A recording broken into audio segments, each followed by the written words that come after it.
to reschedule for 15 minutes later than originally because I thought I would stop at the grocery store and pick up a couple things before I got home to do this.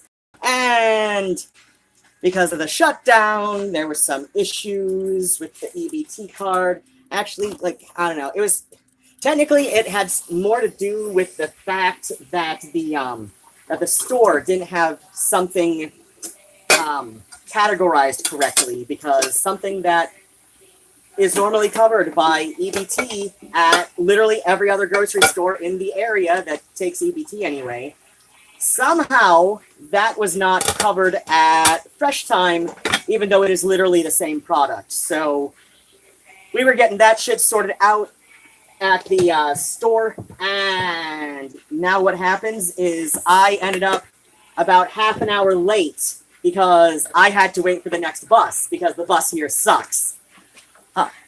No, you really didn't miss all that much. I just got home and got shit together to do this. At most you missed my first, full minute of me rambling on about why I'm late. I'm even late for the time I had to reschedule for because the bus.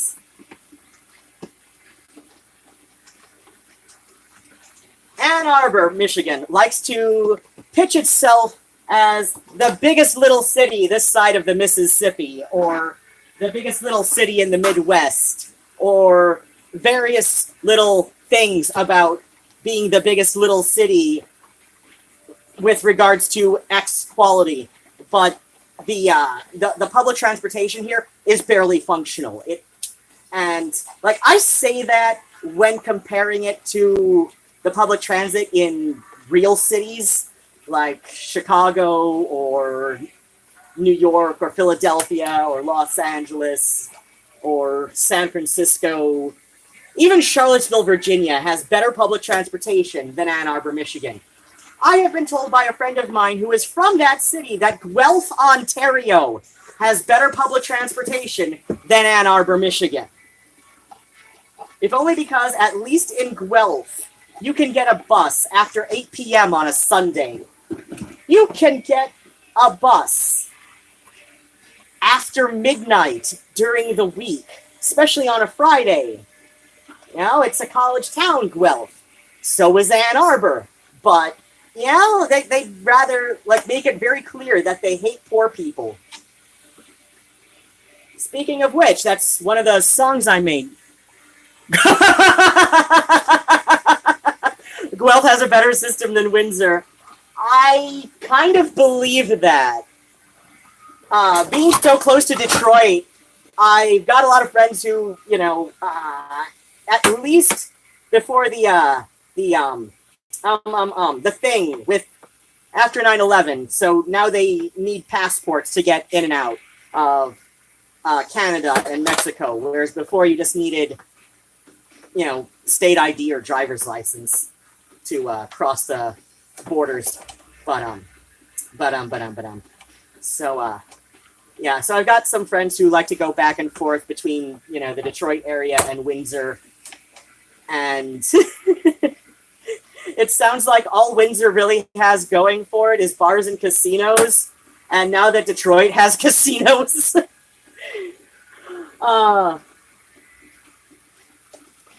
it's kind of a rite of passage for certain socioeconomic classes in the greater Metro Detroit area, including Ann Arbor, that on your 19th birthday, passport or enhanced license. It's kind of become a rite of passage for certain socioeconomic classes in the greater Metro Detroit area, especially Ann Arbor, that on your 19th birthday, you make an overnight trip to Windsor, or on occasion make a weekend out of it, depending on, when your birthday is relative to the weekend. So, I believe that, Guelph, because they've actually got a university that does a lot of lamprey studies. The creature. It's not quite a fish, but it's sort of in that family. It's like, I don't know. I think they've classified it as something other than a quote-unquote true fish. Ah, son of a bitch. Okay, I'm watching this. I'll give it another minute. I got a pizza from the they have them in the cheese rack at Fresh Time, and so I picked one up because I really want a pizza. Unfortunately, I can either pay Comcast and have because it's the one of my bills right now that is up to date. Like, it's the only one that I'm not paying a month behind. So so I can pay Comcast and have emergency cat food money, or no, I can pay Comcast and have all of $27 left over in my account after that goes through, or, well, that and the rest of the bills that haven't gone through yet. Or I can hold on to Comcast for a month, pay it a month in arrears, and have emergency cat food money, because I'm not sure how many more weeks of cat food we've got left right now. Just because I don't know, I was kind of getting their less than favorite brand. We'll eat it. They just like to nibble on it a bit more than they do the solid gold. But then somebody on Amazon, on Reddit, gifted me the solid gold cat food for them. So I'm gonna pull my pizza out of the oven right now. It looks like we're about at that time for it. Yeah.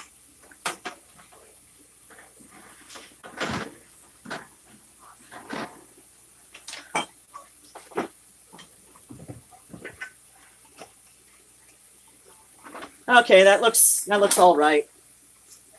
It's probably got, I don't think I had enough soap on there to really affect it. Either way, it's got a thumbprint on that.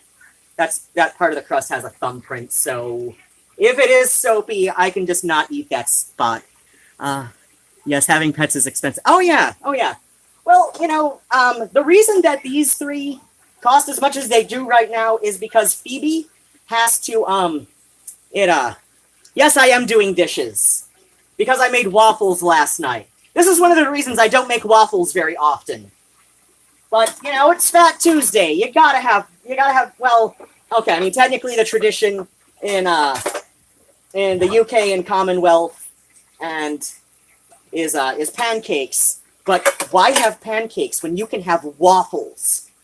Am I right? I'm right. Why have pancakes when you can have waffles? I mean, it's not exactly the same batter, unlike what Bob Belcher says in that episode. Oh yeah, waffles solely trump pancakes. But one of the reasons that I don't make waffles very often is because I need to do 2 mixing bowls for it. And I mean, thankfully, my my waffle iron doesn't, it just needs to be seasoned every once in a while because of how old it is. It was made in 1924, maybe early 25. The patent stamp underneath it.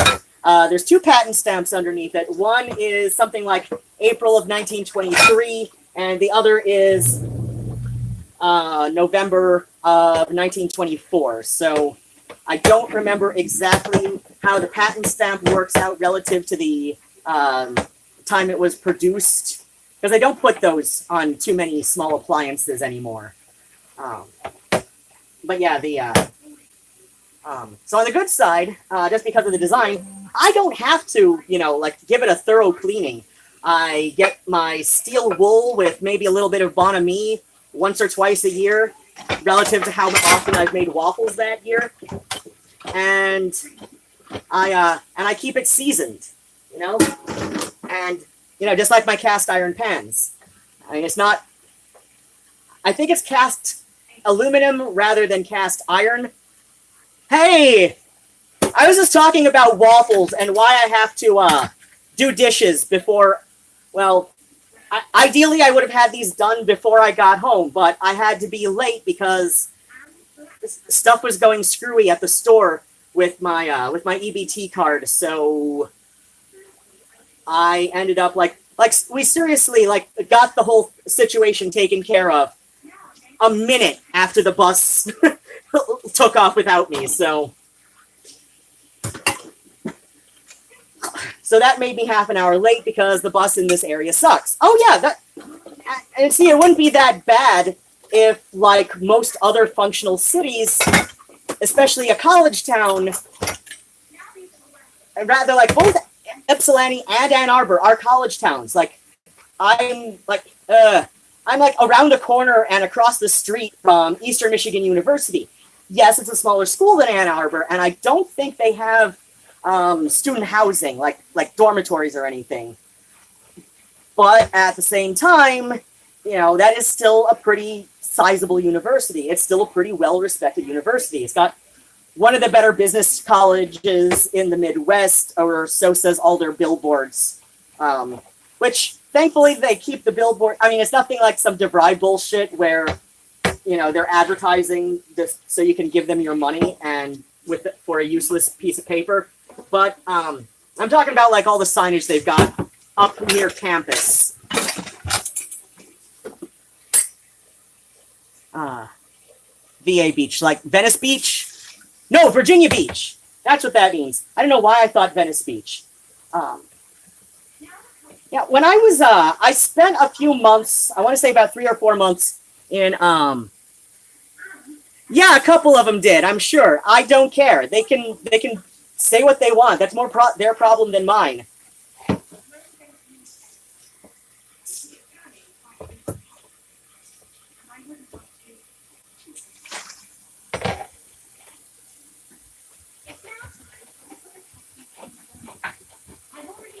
Right. Oh, I'm sure they are. I'm sure they are. Like, I've noticed Dorian's video contradicts himself a couple times. Not necessarily in that particular video, but when you consider the wealth of videos that they've made, especially recently, like, I don't know, like, on one hand, I want to brush some of it off to the Asperger's they claim, because sometimes, especially if you've got certain kinds of processing disorders, it can be difficult to tell the difference between contempt and bitterness. I was not bitter. I was contemptuous. I think there's a clear difference. I've talked to many people who at least tell me to my face, virtually or otherwise, that they can tell the difference. I have no reason to doubt them right now. They haven't given me reason to anyway. But then what happens is, there we go. Okay.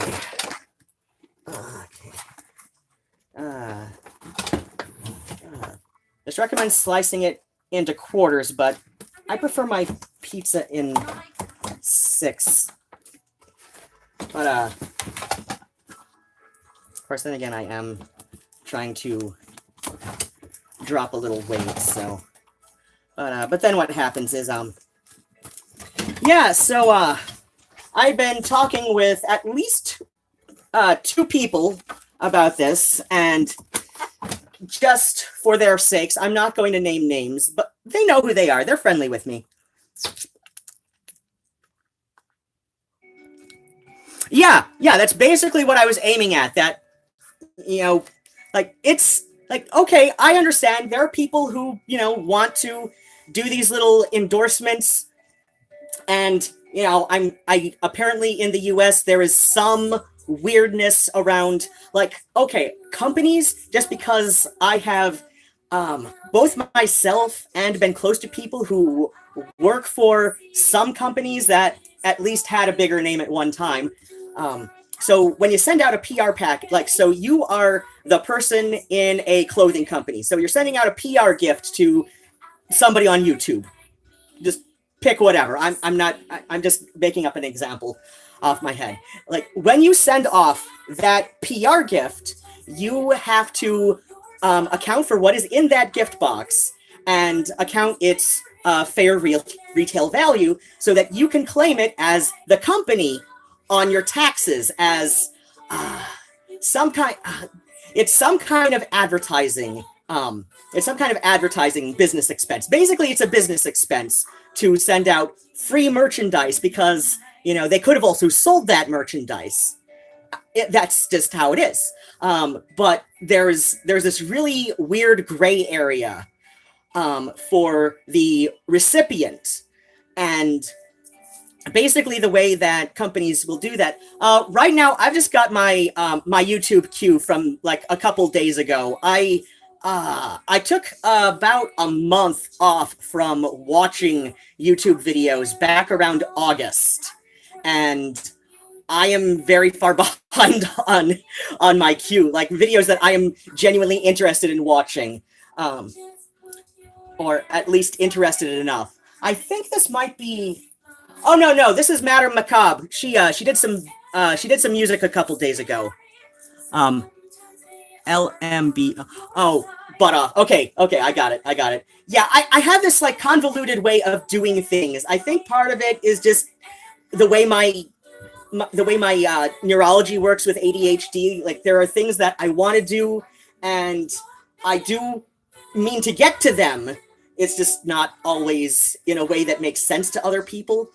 But so yeah, like basically the way that PR gifts work is so so a company who sends them off doesn't have to count you as an employee. That's basically how it is.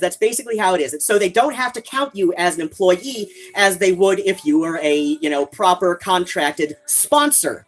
So if you are therefore using these PR gifts on your YouTube channel to pad out your income at the very least, I mean that's what the average person does with any kind of who gets enough of a YouTube following to make any kind of like even $10 a month on AdSense. Like it's basically like supplementary income for the average person. Of course, our New Zealand princess claims it's her only income, but she also claims that it's less than her rent, which makes no logical sense, because if that were indeed the case, how do you even have rent to pay? But that's another story for another time. I really don't want to talk about her any more than I already have, but I'm just pointing out how this thing doesn't make sense. So, oh, thank you so much. It's yeah, I've actually been it's been cold enough. I feel generally kind of okay skipping a shower. It's been a couple days. Plus, I'm also really low on my shampoo bar. And while I could get cheaper bottle shampoo at Target or something, I don't know. I'm torn.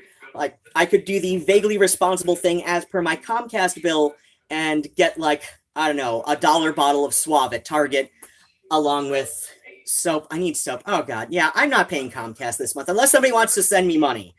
Like, there's all the various PayPal links. What the hell? Oh, yeah. I haven't been on very long. I've barely been on half an hour just because I had to reschedule because of bus. And I was even late for that because of dinner. And this isn't even dinner time. I just realized while I was at the store that I was actually really hungry because I bought way more fruit than I know I'm going to eat. Unless I really crack down on, I could just, I'm going to get myself an apple and save this for later. I'll just put it in the microwave. I've got a working microwave. Ooh, an apple and a pear. So I'm going to take this thing over to the, oh yeah, that's cool enough. So I'm going to move the phone over to the table for a second because I wanted to do a jigsaw puzzle this week.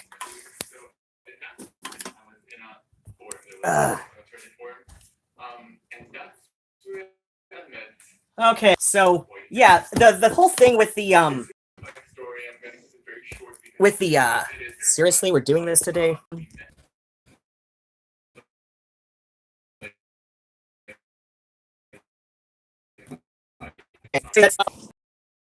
So then what happens? Oh yeah, the PR gifts. The thing with the PR gifts, that's just basically a way for companies to get out of hiring somebody to be a proper, brand sponsor. That's so they don't have to claim you as an employee on their taxes. Therefore, they have, less money to account for with taxes. So like even if your payment as per the sponsorship contract is just merchandise, like you can get paid in just merchandise, and that is perfectly legal because you are a contract employee as a proper corporate sponsor of like even if it's a small company, it's still considered a corporate tax. But so yeah, the whole thing with the whole like sponsorship versus PR gifts, it's just so that the company doesn't have to count you as an employee on their taxes. Even if you're just a contract employee where they don't have to write you a paycheck if that is part of the contract that says that they don't have to. But so yeah, like, but back to my original point, because it was somewhere in here in my head. You can't have my soul! I want your soul! It is the darkest I have seen! Give it to me!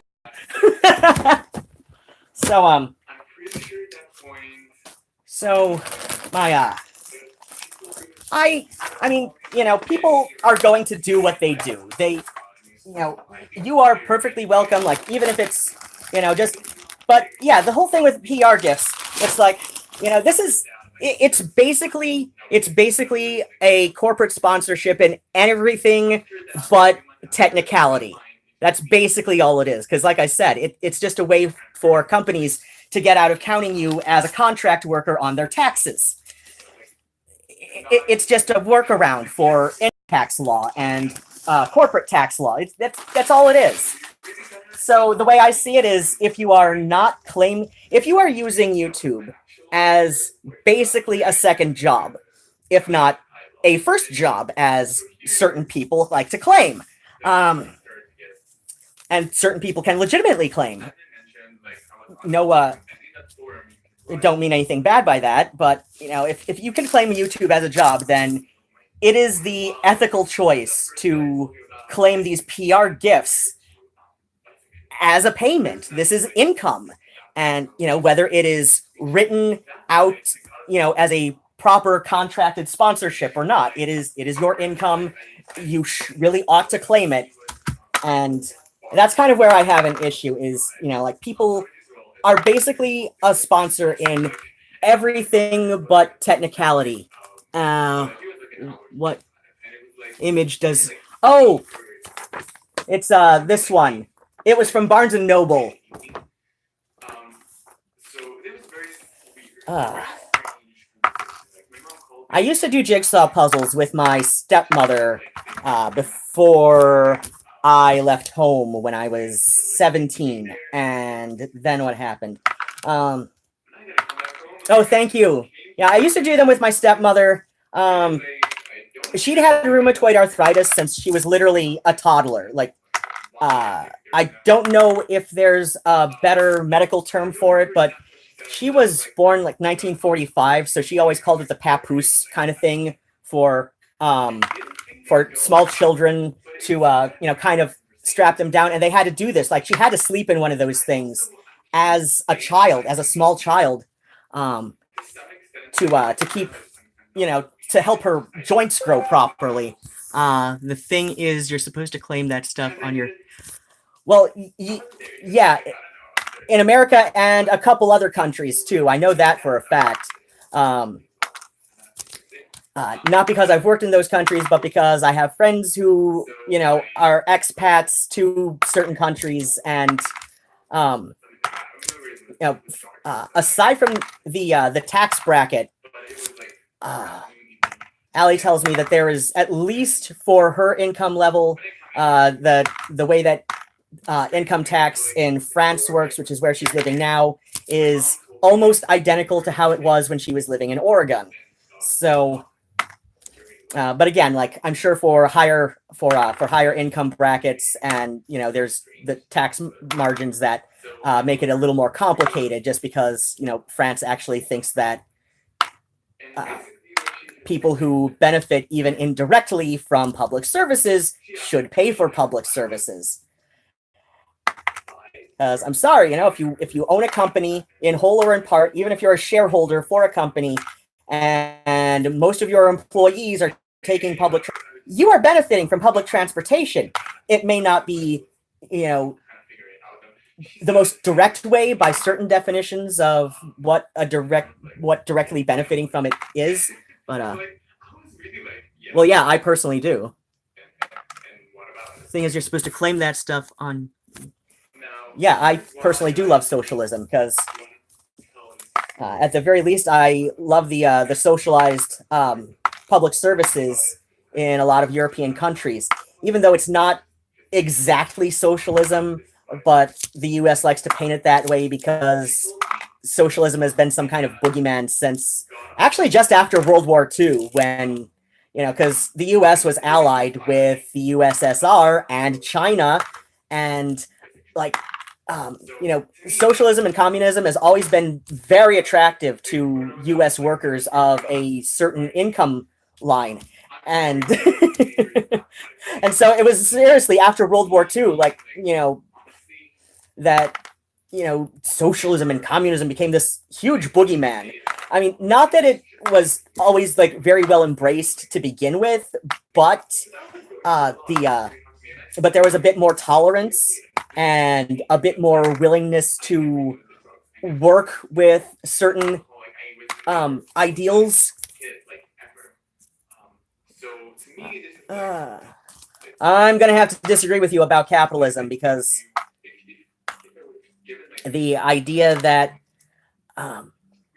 because it doesn't even work on paper, and the only way it even could have a chance of maybe kind of sort of working if you squint is if everybody could be trusted to be 100% ethical 100% of the time. That is literally the only reason that is literally the only way capitalism can theoretically work.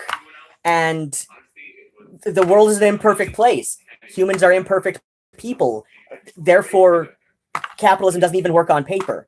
At least in socialism, as described by Marx in the Communist Manifesto, and maybe a little less by Marx, but more when he was collaborating with Engels, like on Socialism, Scientific, and Utopian. That's one that I recommend to a lot more people, honestly. But then what happened? At least that makes sense on paper. There is an internally consistent logic to it. And, I mean, people are certainly welcome to think that, oh, there can be another way. And I'm like, okay, but, make sure it has some internal logical consistencies at the very least.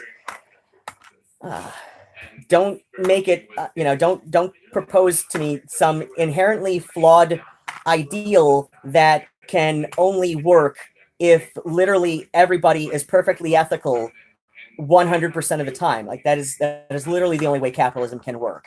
And even then, it has its flaws because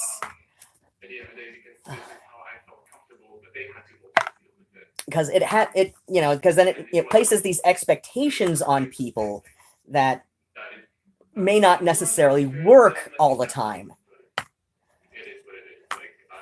even within perfectly enacted ethics. But yeah, I've not been able to finish a jigsaw puzzle until I actually started getting treatment for ADHD. See, this is one of the problems with growing up with a significant number of family members, especially a parent who has a history of substance abuse. So my father was an on-again, off-again alcoholic. He'd been in AA most of my life. The only time I had ever seen the man fall off the wagon was, do you start from the borders? Yeah, I usually do. That's why I'm sorting things out right now. I've seen a couple of these little, puzzle sorting trays that are stackable, so you can, get things grouped by color and, various, say I recognize things coming from, this club here. I can group those all in one tray. And I've got several Amazon wish lists that, hello, looks like Does it say Catherine? I can only read so much from this. There we go. Oh, that does say Catherine. Hello, Catherine. And, oh my, oh yeah. Yeah, so yeah, like the only time I saw my dad fall off the wagon with his alcoholism was about a week, maybe week and a half during the divorce from my mother. And seriously, the guy just got drunk and felt sorry for himself. At one point, he was standing on the roof wearing nothing but a towel, singing the score to South Pacific from beginning to end. I wish I was exaggerating that. Like I have had the kind of life that some people think only happens in sitcoms, and I point out to people, no, there's a reason that, you know, even some of the more outlandish sitcoms can become so successful, is because there is a grain of truth to these sometimes incredibly silly stories that, I mean, yeah, maybe you haven't gone through that, but I guarantee you there's somebody who has. And, you know, they say if you want to be a successful writer, write from what you know. Yeah, this is not the first time I've done a jigsaw puzzle on a live stream. It's just, I don't know the people who, I don't remember their names. God, I kind of recognize one name, but damned if I can remember it right now. I want to say about 3 weeks ago, she was watching me. Somebody who found me through the Ray-Through video reviews I've done. I do have Instagram. It's Rowan1334 on Instagram as well. So, but yeah, like 3 weeks ago, maybe only 2. I don't know. I'll have to see. I'll have to check, you know, my my backlog on various social medias to see when I found out my stepmother had died. Yeah, I just decided to do a jigsaw puzzle and during my live stream. And then what happens is, oh God, I would recognize her name if I saw it. It was somebody who found my videos through the Ray-Through video reviews that I do. Oh God, I've got one that I'm writing at least some bullet points on for, because I just finished Tirza's Son by Victoria Kopis. That's one of those books where I actually ended up pleasantly surprised by the ending. Not so much because it was a huge twist or anything, but because I started out really hating the character who tells the story in first-person narrative. The 1334 is... are you familiar with the music of Ross Williams? He put that number on so much of his stuff. And he was always incredibly cryptic about it in interviews, sometimes giving different stories to the same interviewers, like, you know, or at least an interview for the same magazine, like 2-3 years apart. It was something that he trolled his fans with, which, you know, I appreciate. I appreciate trolling the fans every once in a while. I swear they were trolling the fans on MD. I want to say it was a season 6 episode where one of Wilson's neighbors assumed that he and House were gay and in a relationship together. And House just ran with it when he figured out that's what she thought. And and by that point, I had seen so much House Wilson fan fiction on the internet that I was just like, oh my gosh, they have to be trolling the fans with this one. Somebody in the writer's room for that show had to, you know, be frequenting like, fan forums and fan fiction on LiveJournal and other websites like fanfiction.net. Because that was just so beautiful. Oh God. And there was somebody on I don't know if anybody remembers when Metalocalypse was new and still making new episodes. Because that ended a few years ago. I don't remember how many years ago, but it ended. And I was kind of disappointed by the ending. It's one of those things that you just kind of figured they'd kind of written themselves into a corner. And thank you so much for the Instagram follow. But yeah, I from the Metalocalypse ending, it just kind of felt like it was one of those things where they kind of wrote themselves into a corner and just kind of had to end it where they did in the way that they did.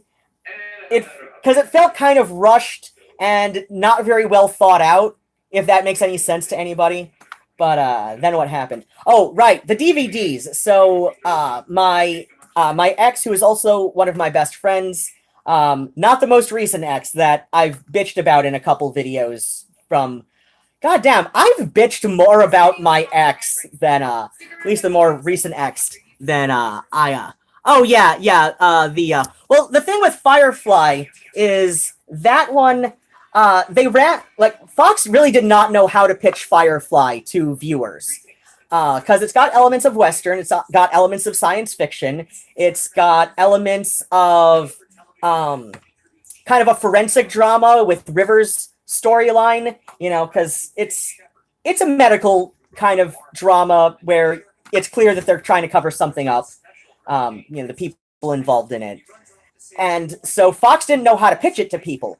And they ended up running a bunch of the episodes out of order. They only ran half of the episodes that were made, and it got such a huge following in the DVD release and in summer reruns. But by that point, so many of the actors had gone on to do other things and weren't interested in quitting that to go back and reboot Firefly basically from where they left off. So when they came around with the Serenity movie, it just kind of felt like a fuck you to the fans. Not so much like with Metalocalypse, where it felt like they wrote themselves into a corner that wasn't very well thought out. It just felt like, it felt like a way to say to the fans, yeah, we can't come back to this. We really cannot come back to this. Everybody's doing other things. They kind of Joss guilted us into doing a movie, so here we are. Everybody's dead. Have fun with that. That was just such a fuck you to the fans.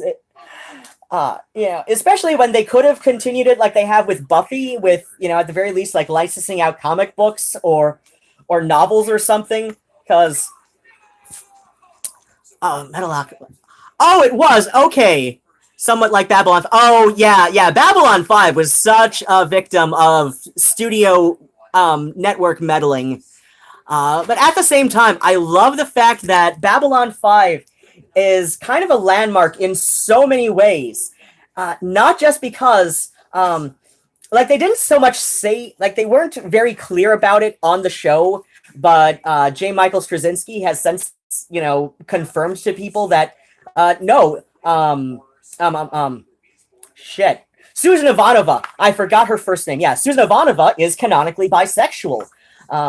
There's this scene where something about it's after they basically have a memorial for Talia Winters on the ship, Ivanova comes up and says that she loved her, and but they were just vague about it enough, and there were these little hints in the in previous episodes with Susan and Talia where where they could have been sleeping together, or it could have just been having some girl time late at night there, and they both fell asleep at Ivanova's place. They were just subtle enough about it that a lot of fans were really curious, are they supposed to be in a relationship? Are they supposed to be involved? But yeah, so it was groundbreaking in that way that, yes, she was canonically bisexual. They just had to write around it because of the network. They didn't want to go that far that fast. But yeah, he also involved the fandom, over Usenet, the old Usenet forum on I forget what the prefix was, because I know for alt gothic that was the prefix on Usenet with that news group. And I'm cleaning my room as I listen to you. Nice. But yeah, he actually involved the fans in some of the writing process, on the off season for writing. He would have a couple different ways that certain plot points could go forward with the story, and how receptive were fans to going with it this way, or maybe this third way. And it wasn't so much that fans necessarily got to vote on how the storyline worked out, but he did involve them, and he did take their opinions on how they would feel if certain storylines panned out in this way or that way. But yeah, the 3 at the very least. So yeah, the reason that happened with Babylon 5 is, so first the network told them, I think it was it NBC? I don't remember. So yeah, first the network told them, I just follow you on Instagram, but okay, no problem. I'll keep an eye out for that once I'm done with the phone. And then what happened with the oh right, Babylon 5. So yeah, the thing with Babylon 5 was, first they were told at the beginning of starting to write for season 4, oh hey, we're probably not going to keep you on for a fifth season. So Straczynski was like, okay then, and he took the more important, like what some combination of himself and the fans on Usenet felt were the more important plot points, and put that into season 4, and then put the rest aside just in case. At the very least, he was hoping to expand on that in novels. But then they told him at the last minute,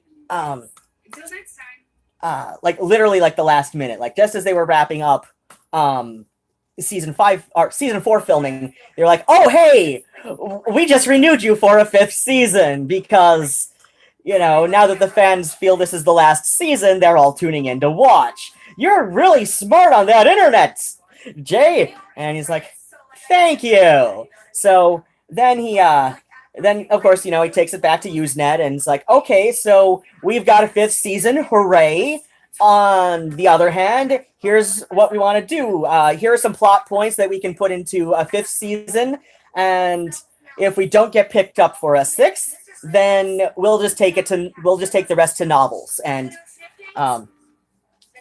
so yeah, that was one where like the last 2 seasons got hella studio meddling, network meddling. And so yeah, like the last 2 seasons really should have been 3. It really should have been 3, but at the very least he went forward with a plan when he thought they were getting canceled after 4. So yeah, like I said, the last 2 seasons of Babylon 5 do feel rushed, and I say this as a fan. Like I'm probably a bigger fan of Babylon 5 than I am of Star Trek, and I signed up for CBS All Access. Like, this is the only streaming TV service that I actually pay for. I've got a profile on my friend Sarah's accounts for both Netflix and Hulu, so I don't have to pay for those right now, which is nice because I was looking to save some money, and I went to Facebook and I said, "Hey, does anybody have an account for either of these that they can put me on a profile for?" And Sarah was like, "Oh, I thought you were using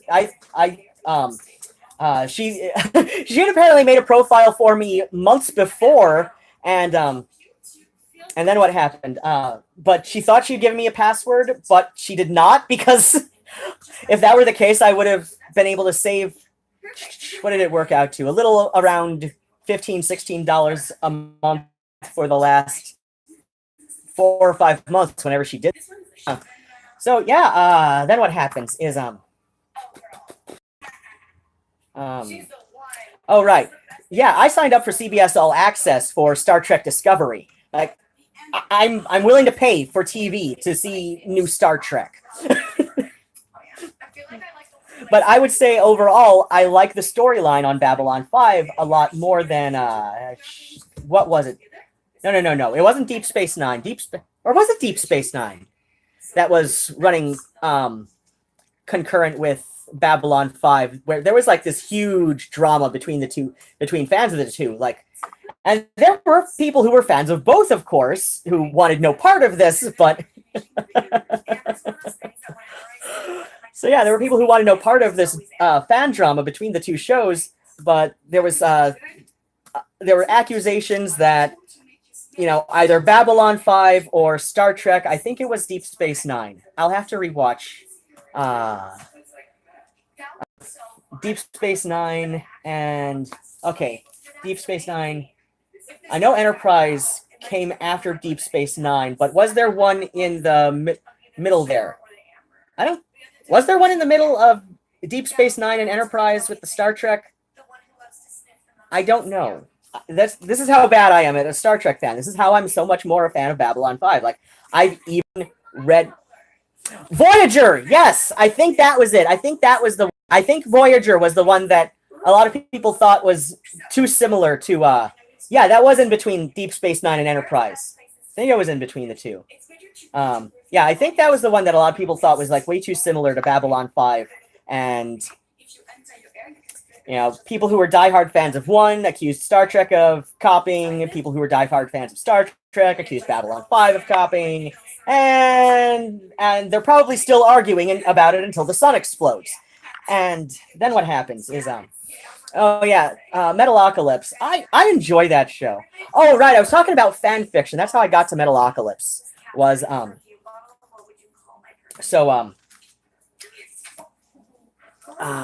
sadly just watched Voyager for the 6 of Nine's Outer Beauty.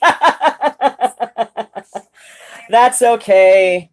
There's a couple of shows I've only watched. There's a couple of, oh my gosh, I have watched not every David Spade movie. I still haven't seen Joe Dirt, but I had this weird crush on David Spade in high school, and please don't ask me to explain it. I can't even explain. I don't even know why. It's not that he's unfunny or unattractive. It's that, I don't know.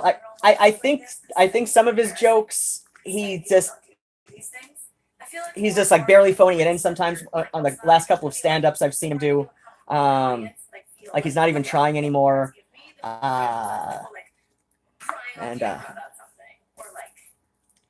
Might have been when I realized, hey, dating girls is just as much fun as a dating men. Have you watched? Oh, Charmed. No, I haven't really watched either version of Charmed. Which at the time the first series ran, I can't remember if season 1 started before or after I left home, but for a while after I left home, I didn't have a television, and then what happened? And I knew from just reading stuff here and there online that it was one of those shows like Babylon 5 where you kind of have to know what's going on, at least. Yeah, I mean, there are some standalone episodes, but generally speaking, there is like overarching season plot lines, much like Babylon 5 and later Buffy. People forget Babylon 5 did that first. with the big like seasonal arcs. Yeah, Babylon, at the very least, Babylon 5 did that before Buffy. I can't remember if Babylon 5 did it first, but they definitely did it before Buffy the Vampire Slayer. Then what happens? Right. I like Shannon Doherty, so I was interested in watching Charmed, but I just was not in a position where I could have watched it because I didn't have a television, and watching something about witchcraft would have been difficult at home because of my dad being Catholic and being very he was ideologically, he would probably be in this weird crossover between the kind of evangelicals who end up like running AA big book meetings, and because that's what he did, and Catholic. Like, I know there's an evangelical Catholic movement, but I don't know if that would necessarily include him, because I know he disagreed with Pope John Paul about abortion. And, and thus he disagreed with a lot of diehard Catholics about abortion. He thought it should be an option, at the very least, if it would save the mother's life. That, a full-grown woman is, more important than, something that is not even viable outside the uterus. So, he didn't necessarily agree with it for other reasons, but, those people aren't Catholic, so it doesn't matter.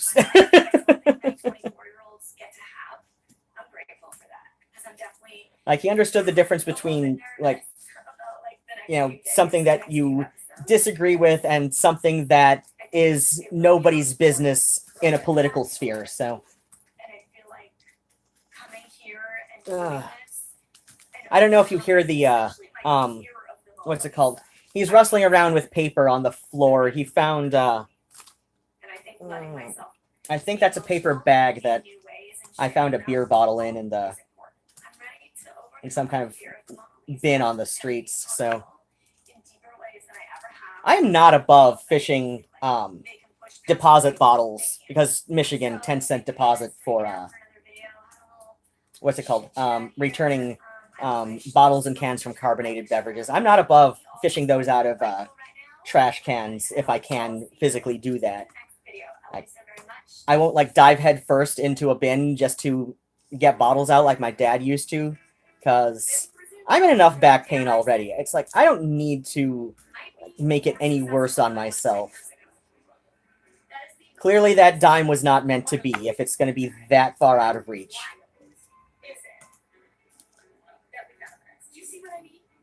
But if I can...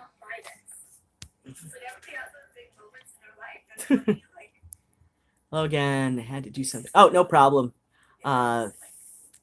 Thanks, by the by. Your voice is finally making one of my cats. Oh, that's so sweet.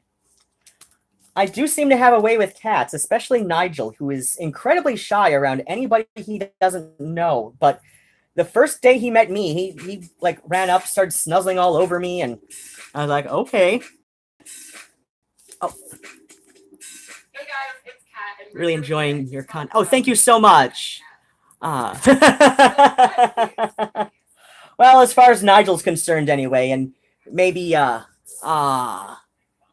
looks like Jenna's cat. Yeah, Jenna Lutz. I'm here for the ratio. Okay. Sure. What are you doing? Oh, no. No. You're going to destroy that. Get off. This is the one I did a few weeks ago, and I did not want him breaking it. So it's cats with representing zodiac signs. I love it. But I do not want her now breaking it. So put up here, maybe.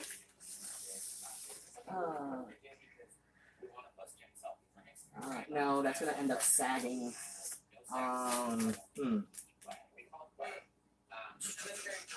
Where do I put this? I can't put it under this puzzle because I'm gonna end up. I'll put it right there for now.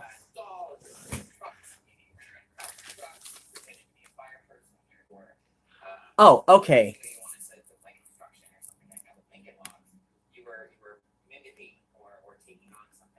That art is fantastic. Wow, that's... Oh, yeah. Yeah, that's one thing that, I mean, there are other brands that make it with the intent to hold a completed puzzle together. But yeah, that's why I put newspaper down, so that I can spread glue over it and not mess up my table or use.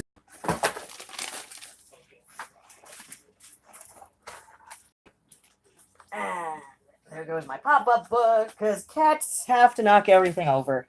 Or at least Murnau does. Yeah.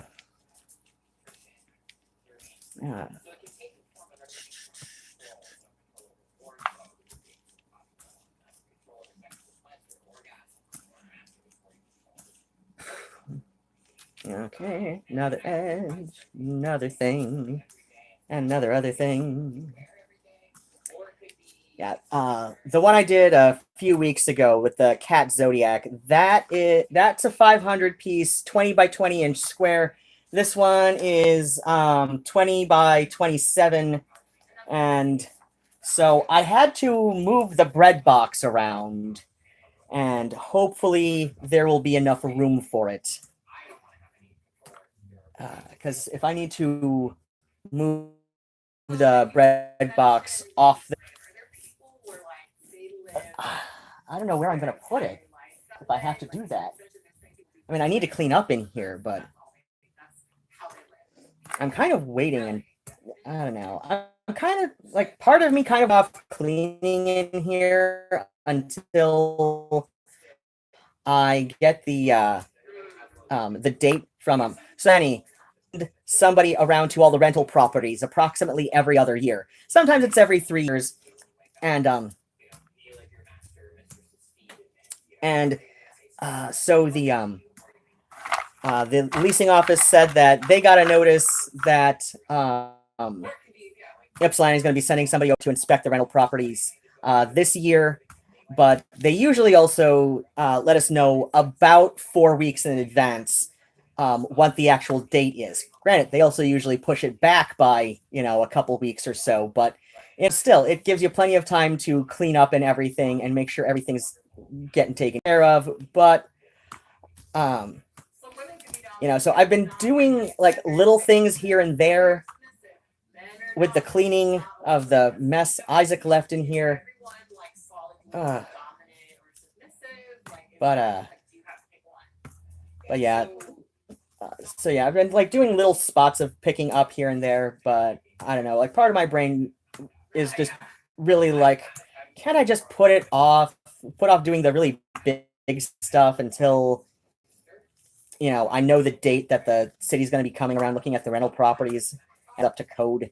That would be nice. Yeah.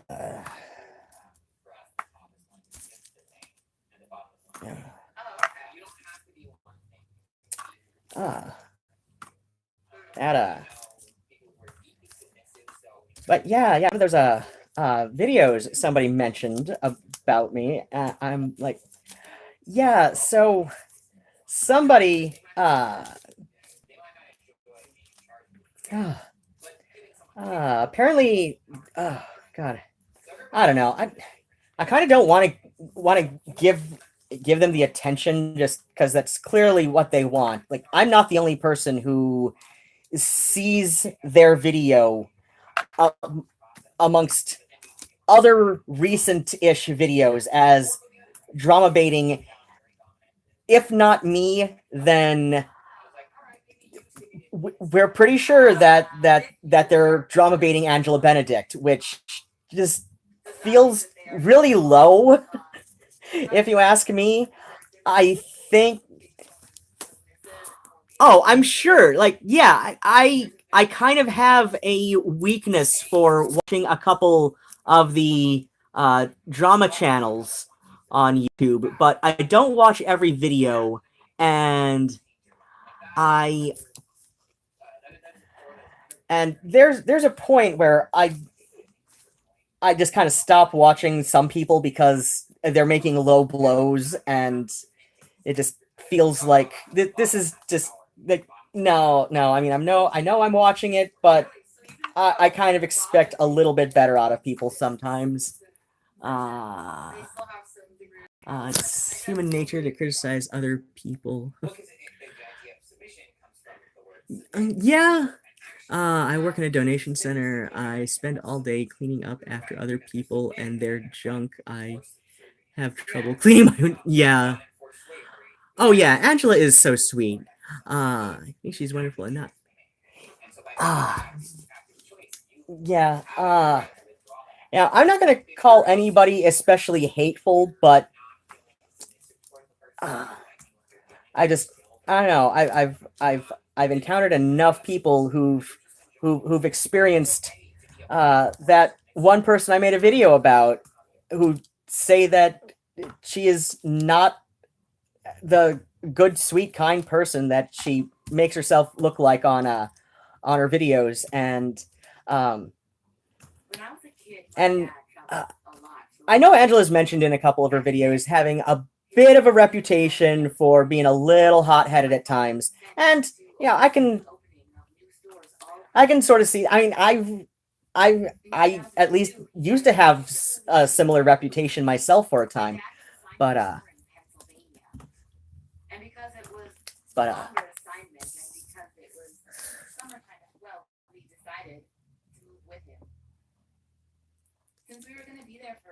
Okay, Richard Crow. I love Fright Summer's channel, and I love how she actually got all the actual facts right and down in her.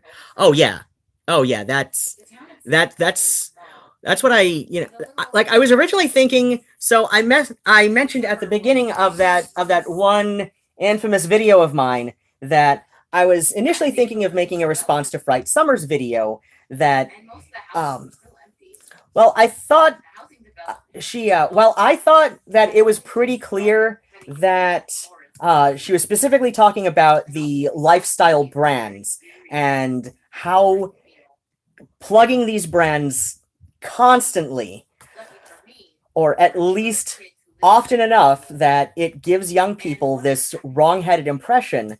This is what is expensive. Like it's this idea of goth by way of lifestyle branding that is expensive, um, and I think a lot of people missed that part for the clickbaity title, which you got to play the YouTube game to a certain extent if you want to have any kind of audience, besides your personal friends. That's just how it is. That's just how the internet works. If you want to appeal to anybody besides your friends, I mean, shit, newspapers have been doing that kind of thing for well over a century. Like newspapers invented clickbait headlines. So newspapers invented clickbait headlines. It was before it was called clickbait, but you know, that kind of thing's been a fact for well over a century and a half. Let's just put it that way. It's been a thing since news media periodicals. Basically, it's just a thing. That's just what you got to do. Um, so yeah, so my initial idea was to do a video where I was just going to just offer a valid critique that that her video, while it did bring attention to this issue with the lifestyle brands, um, with the title, I don't think it stressed enough that there were other options besides lifestyle branding, and that was my issue. Like, I saw what she was talking about, I understood what she was talking about, but I think there were some people who missed the point, and through some combination of clickbait title and just people being people. Let's see. I'm completely disinterested in drama channels except Petty Page. Oh, well, that's just because Petty Page is entertaining. So, let's see. Yeah, I think she's naive. Naive works to a certain extent, but there are some things that cannot be chalked up to simply being naive.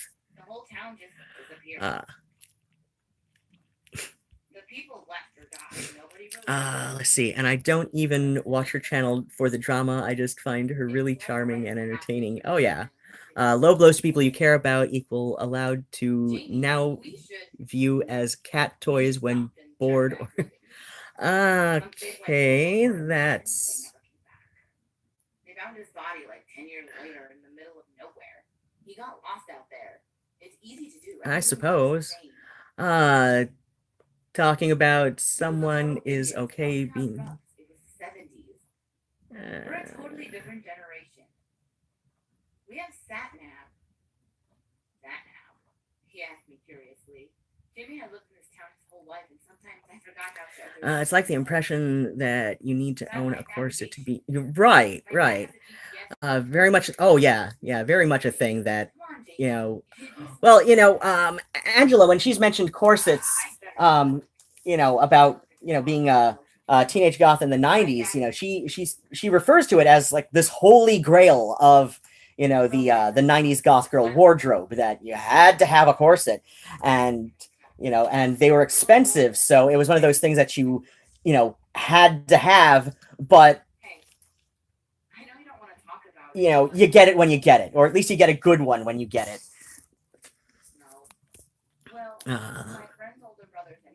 I remember in high school, I would thrift all of my clothing and slightly dabble in brands. Yeah, yeah, that's where I was. It's like I went to the thrift stores more often than not. I would occasionally get something fancy and branded, but it wasn't something people always saw me in. It wasn't even something that I necessarily wore out to the clubs that much because I know what drunk people do to nice clothes. I know how much I paid for this thing. I had to deal with a crying 17-year-old who thought she couldn't go to a concert because she didn't have the right clothes. Oh my god. The pluggers have a lot to answer for. Yeah, that's no, that's not right. Uh, Sanctuary in Toronto was a den of this. Give her shoes back because I didn't know where she lived. I knew it wasn't far from me, but I don't want to just like go wandering the streets calling out her name at all hours of the night. I mean, I could do that, but I haven't done that in a long time, and I kind of like him. I kind of like my neighbors not thinking I'm a crazy person, at least not any more than they already do. But yeah, I ran into her while I was wearing them a few months ago, and first she says, "Hey, nice boot." Wait, those are they were indeed her. It was indeed her, but she no, it's cool. I she lost her phone and had to get it replaced, or maybe it broke. Well, she had to replace her phone. That's the important part, and she did not import all of her contacts, and she ended up having to change the number with getting a new phone. I don't know why that necessarily.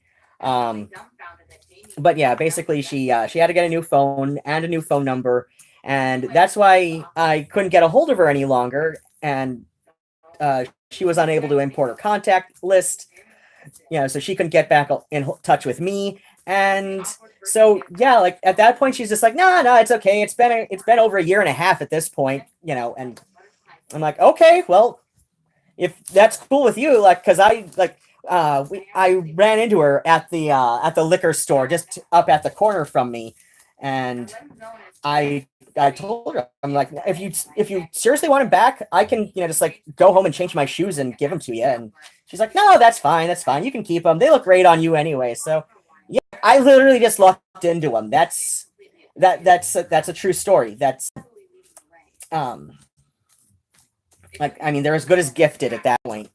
So yeah, that was something that I wanted for a really long time, but I was never able to afford more than an 8-hole pair. Uh, and it's something like, after an 8-hole pair, I swear to God, it's something like $10 for every additional pair of holes. And so when you get to 14, you've nearly doubled the price of the boots, and that's fine, especially a made in England pair. That's totally worth the money. Okay. Connection times when I'm doing this. I wish goth went back to its music roots rather than fashion. Oh, honestly, people have been saying that about goth since the late '90s. To be fair, if I hadn't thrown out all of the Tattoo Savage magazines that I had, there was an interview with a club organizer in an issue of that. I think it was about the Houston Goth Prom. Yeah, I think it was Houston. Maybe it was Dallas. I don't know.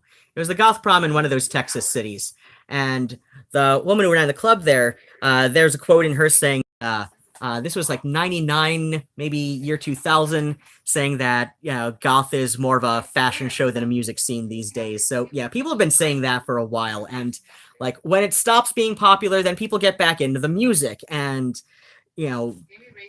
so it's like, yeah, like every 10 years or so, it gets a little bit less trendy, and people go back to the music for about 10 years, and then it's trendy again.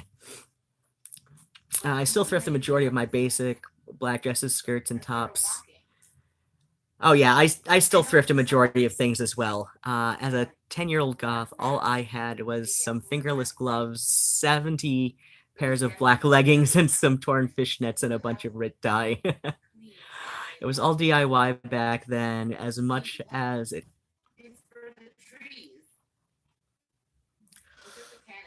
Excuse me. Are we all back on? I have never considered anything. Oh, yeah. Yeah. Okay, I was right. It was Houston. Okay, I thrift and make some accessories, yet I buy dogs new. I did find 24-hole. Ooh.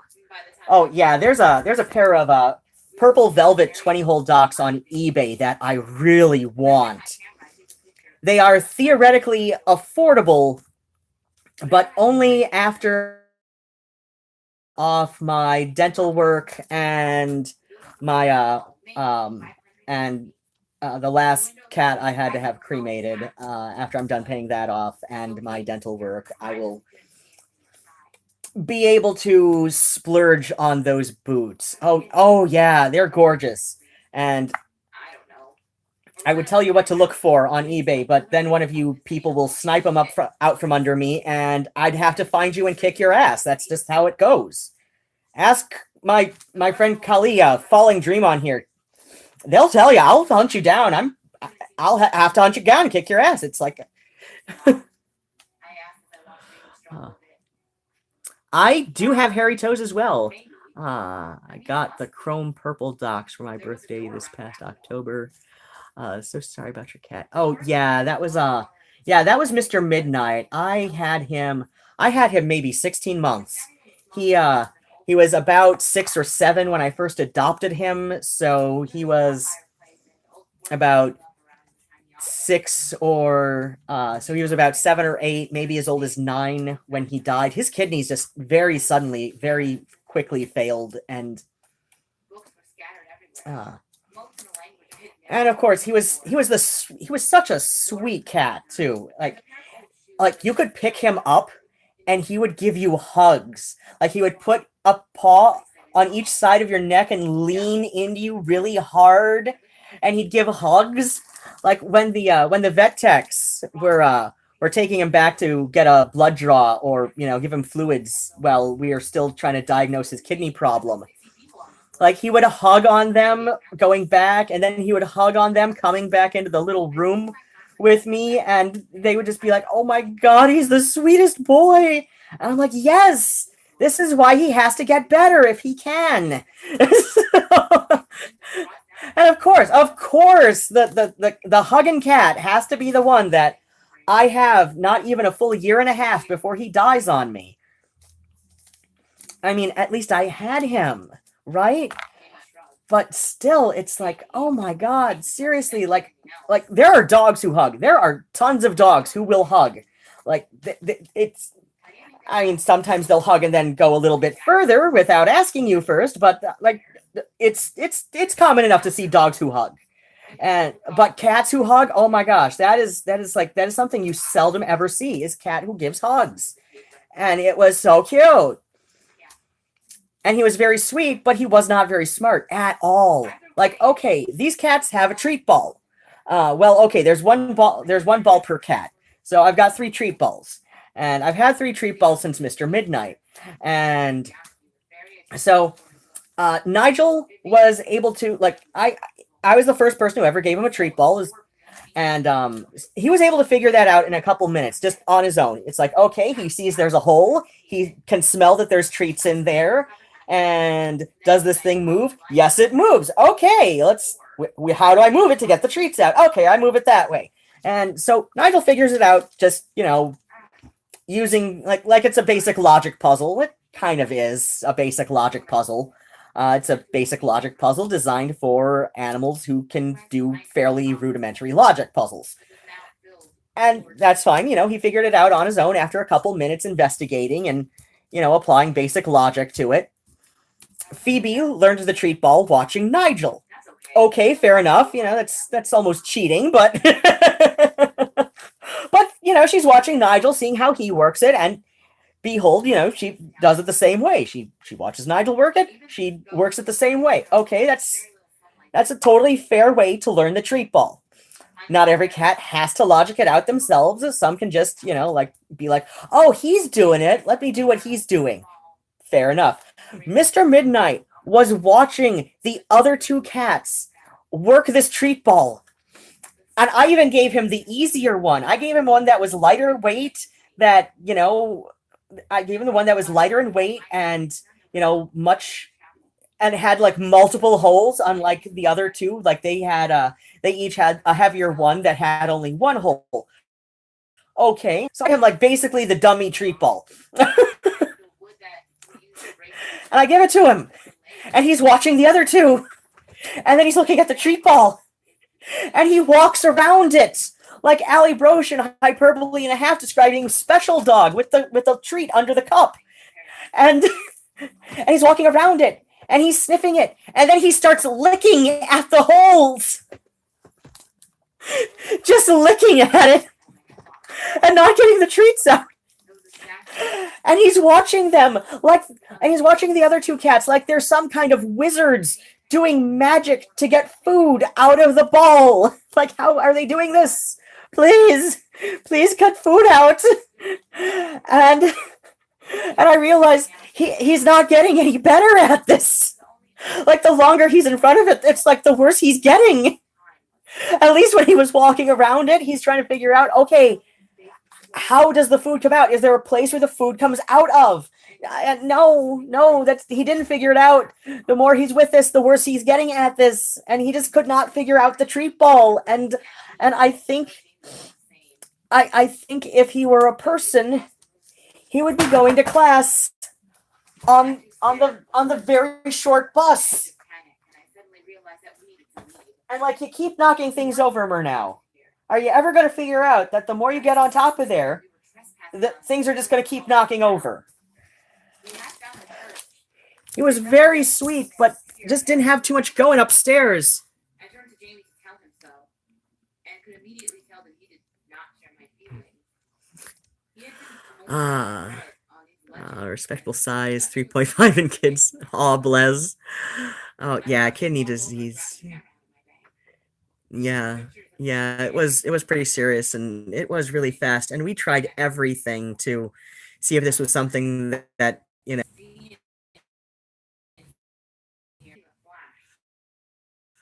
Okay. Reading a pillowcase and on it would took me a long ass time still to put it on. Oh, I love cats. I've got 5 rat babies with me. I noticed that there was no lock on it. Okay. We have a little Russian hamster. Oh my gosh. We named him Igor the Blackberry. LOL, pets are amazing. They are. Sounds like my poor Harlequin. Love her, but I'm making her a helmet. Sweet, but oh so dim. What are you doing? Oh yeah. Yeah, I had joked about I had joked about sending Mr. Midnight to class on the little yellow school bus. He was so sweet though. He was just such a sweet cat, and he gave hugs. Of course, the sweetest cat who gives hugs has to be the one who dies first of something debilitating. Because that's just what life throws at you sometimes.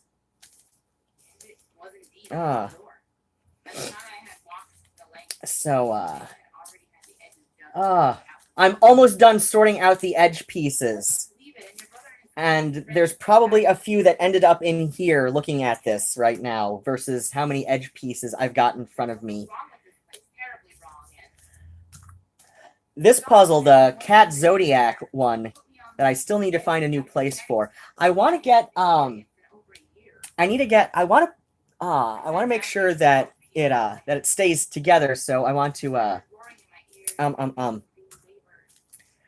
do another layer. Like, there's already 2 layers of glue on the Cat Zodiac one on the front face of it, on the design basically. So I want to oh, hi Ladybug. It is but yeah, I want to do a layer of glue on the back as well, and I forget if there's anything on the back. I don't think so. No, it looks like it's just white on the back. So yeah, after I do another layer of glue on the back, I want to get a new piece of newspaper just so it's got that backing to it, and then I need to get the picture frame style command strips, because those are the only ones that are heavy duty enough that I trust to put this thing up with. I don't trust this thing with poster strips, so then I have to get those, and those things cost so much money, but I'll be able to put it up, and then I won't have to worry about putting it away and keeping it safe from cats. Specifically this one, who's behind me, eating kibble that he was swearing like maybe 10 minutes before I logged on for this that I hadn't given him kibble in ages, and he's so hungry. And I'm like, no, your food bowl is like half full still. You've got plenty of food. And he's getting what's that thing called? Wet food for dinner tonight, as they always do, and that is their what's it called? That is their menu cycle, or whatever you call it. Okay. So now it's time to turn all of these up. Seriously? Okay. Will this one fit? No. Okay. Okay, so... Oh, okay, so this is going to be Sky that I'm working on here, so... Okay. These pieces go up here about...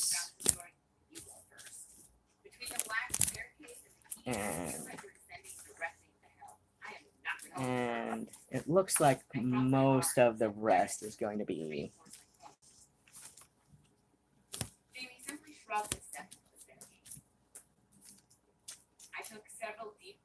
Okay, so this looks like... Okay.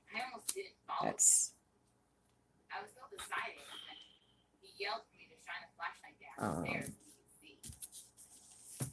I started down the stairs after him. They went down much further than I thought. And it became warmer and warmer the farther down. So aside from my streaming schedule, which is like every Wednesday, though last Wednesdays I read from something or other, I've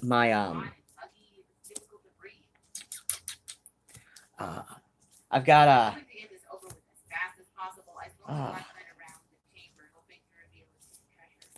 I'm hoping to be able to get myself into something resembling a workable schedule, at least workable for me anyway.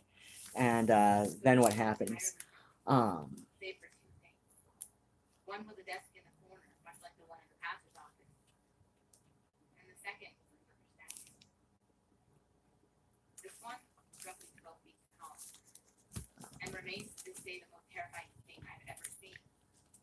To put it mildly, it was some sort of demon. It towered over us, and as such, I could only see the bottom of the jaw where it was. Ooh, not bad. Looking directly ahead of me at the staircase. I should get around to having some kind of music schedule, because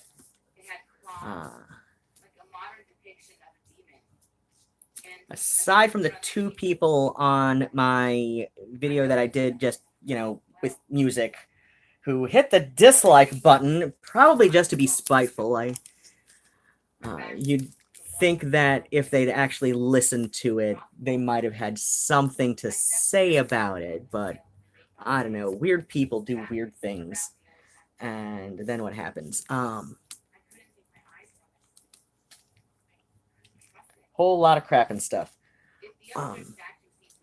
Yeah, this does not at all look like enough edge pieces for a 20 by 27 inch puzzle. Damn it.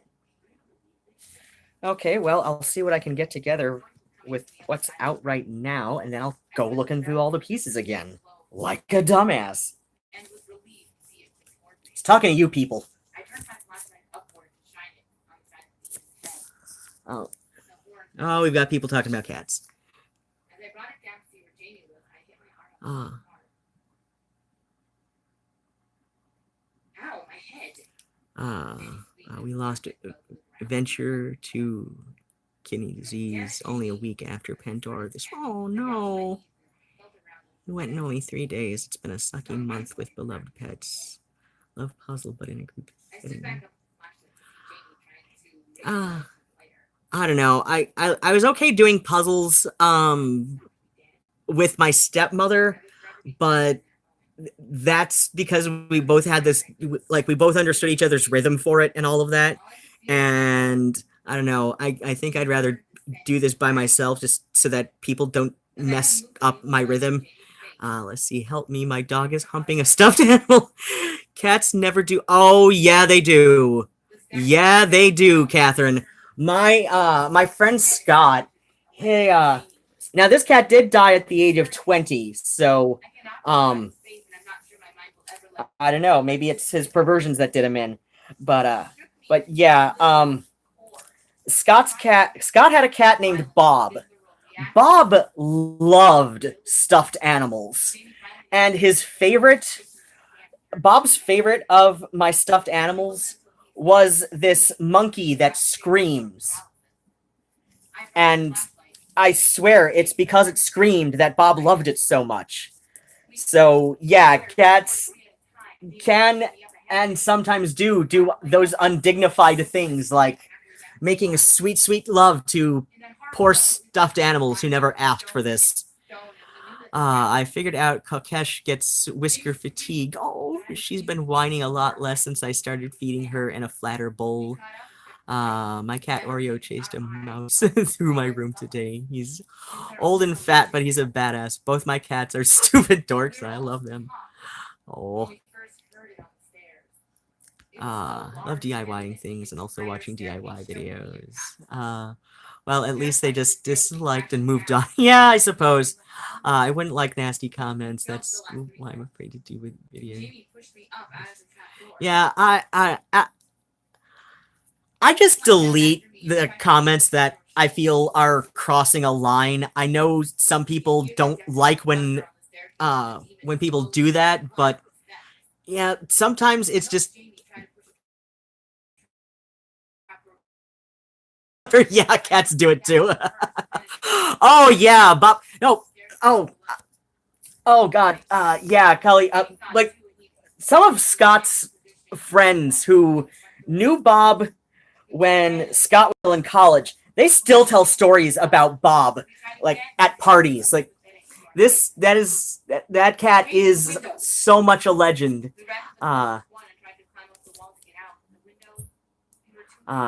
Catherine. Good thing it was just a stuffed animal. I once had a dog that tried. Oh my gosh. Yeah. And again, Bob was never the most dignified cat either. I shook my head. I wanted to, but I couldn't leave him. There was that movie, something about cats and dogs, and it was this little CG kind of thing, and Scott and I saw that once at the theater, and there's this cat in there,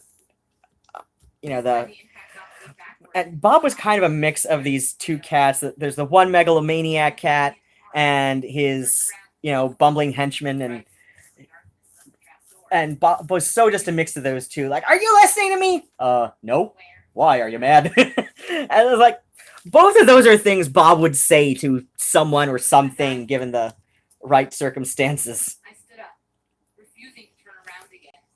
I knew that the next step it would take to bring its head into the room. And the thought of seeing its face again had me running at the door with every last bit of strength that I had. Jamie reached it at the same time I did. I felt a big wave really scratched the threshold and no, of course that's not going to fit there. I've tried that several times with the same goddamn pieces. Okay. Oh yeah, I accidentally left so many pieces in with the rest of them. Okay, I am the right direction, or we would be forever lost in those woods. It was now dark outside, and the temperature was dropping fast. I was beginning to panic again. Yeah, that is one of the most true episodes of Married with Children that ever aired. I would probably, if like money were no object, I would go that nuts trying to figure out a song that I heard on the radio,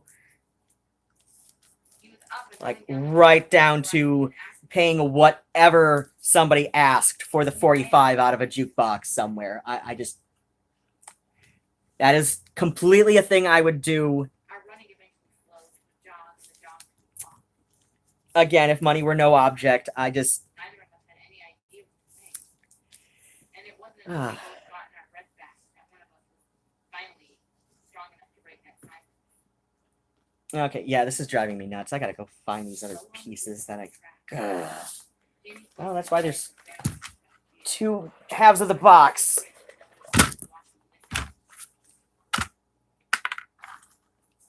didn't take us this long to find it. Or did it? You think maybe we went the wrong way? Jamie asked hesitantly. I couldn't afford to think that. If we had somehow gotten turned around and made our way down the train, then we were deeper in the woods than ever. No, we went the right way, I said, convincing myself. Yeah. Jamie started. I think it was a statue. But maybe it's some crazy undiscovered giant reptile that was like hibernating and we woke it up. So we were going to delude ourselves into thinking that it was scientific. There was some sort of explanation for it. Yeah. I understood why, but I just yeah. I said slowly. Did you see that weird writing on the front door? It was on the trap door too. Do you think it was keeping it down there? Because Jamie, all those doors, they're open now. Well, if it isn't an animal, birds mean nothing to it anyway. Yeah. I guess. I trailed off hoping that he would change my invitation. He didn't. I could tell this was something Jamie's mind wouldn't accept. But he hadn't seen his face. Not like I had. It was no animal. It was made of stone. It was Oh, something yep, so there's ancient an edge that it piece. hadn't seen me. It had seen right into my soul. It was aware of me and I was aware of it. And now, it's free. Whatever had been keeping it beneath the church has been awkwardly destroyed by Jamie and me. That thing was free to walk the woods and God knows where. We walked in silence for another half hour until Jamie stopped short and started laughing. Here! We're here! He looked down the tracks and toward a swarm of flashlights, and I followed close behind him. As soon as Jamie reached his parents, he collapsed, while I ran into my mother's arms and cried like a child. I couldn't hold it together any longer. The police report says that we were found at 4 a.m. By our standard time, about 3 hours after the sun had set. We had spent less than an hour in that chapel, and yet we seem to have lost 10 while we were there. We never told anyone where we actually been, or that we had found the lost city of peace. Yeah, I know I'm being boring right now. I wasn't talking a whole lot the time I did one of these yeah, like 2-3 weeks ago, whatever it was now.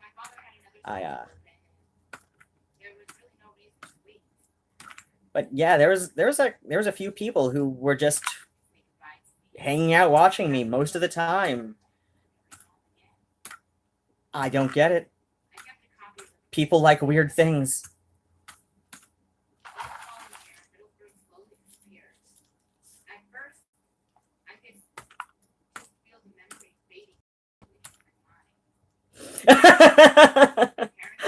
I saw that we do. Yeah. Which scared me more than anything else.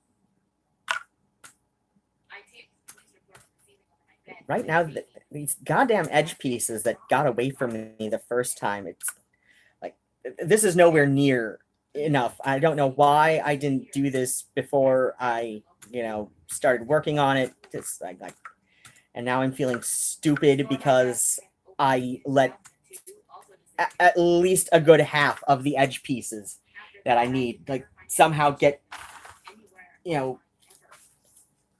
unsorted.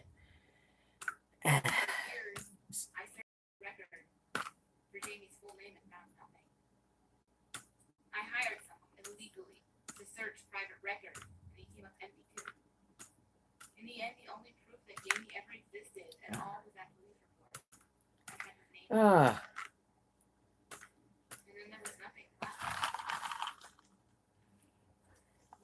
Yeah, I saw somebody in the comments on Dorian's video say, "Oh, look, the goth scene has no Onision." To which I responded, "Yeah, it really is obnoxious how Black Friday will just tag Eugenia Cooney in her own videos for hits," which she totally does. So I'm like, certainly isn't me. I don't even make a thinly veiled effort to hide my contempt. And I don't, exploit people just for views. It's like one of those things where, like, I just severely underestimated how much attention that was going to get. I thought, like, maybe I knew people outside of my own little 77 subscribers that I had when that started, when I posted that. I knew there were going to be people outside of that circle who saw it, but I just severely underestimated how many, and I have so many mixed feelings about this, because I mean, on the good side, at least I accidentally figured out something that would get some kind of a, because that's what I initially started this for, was started doing making videos for, was I was thinking, okay, I can because you go to the some of the earliest ones that I still have public, because there were a few things that was just just stuff that I filmed and made for friends and all of that, that I never really wanted to get attention for. This was just things for friends and family and all that.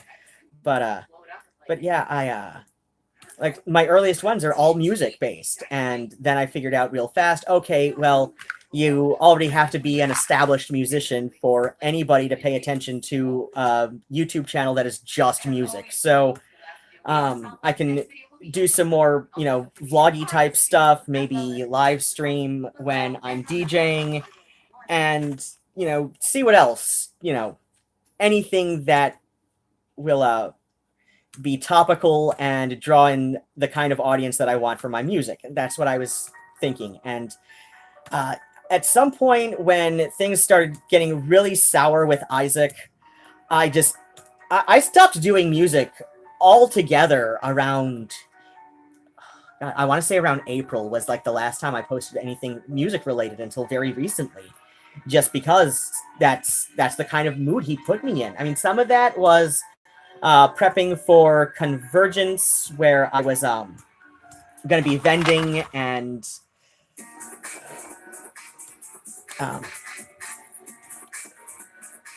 with my buttons and jewelry that I make, and but yeah, like, then we got back, and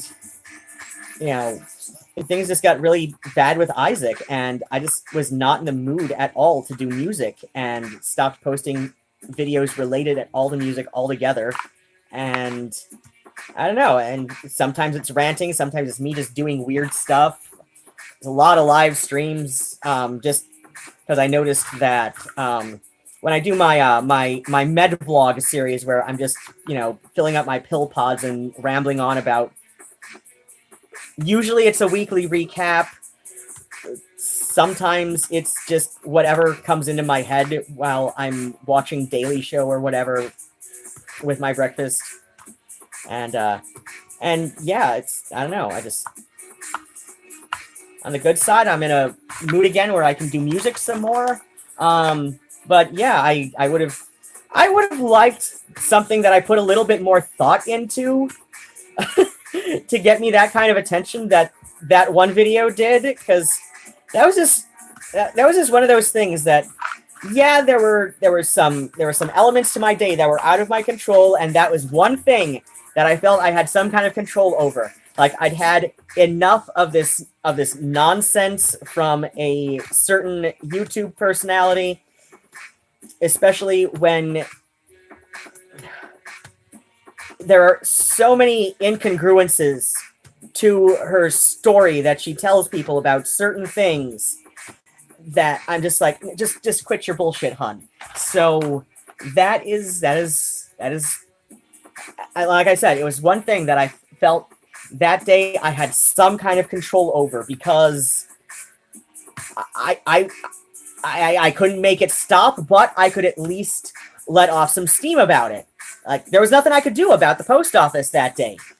There was literally nothing I could do about the post office that day. I was not going to be able to get there to sort shit out until Tuesday. I was able to find the young man whose package I was accidentally given, because it was addressed to his box, not mine.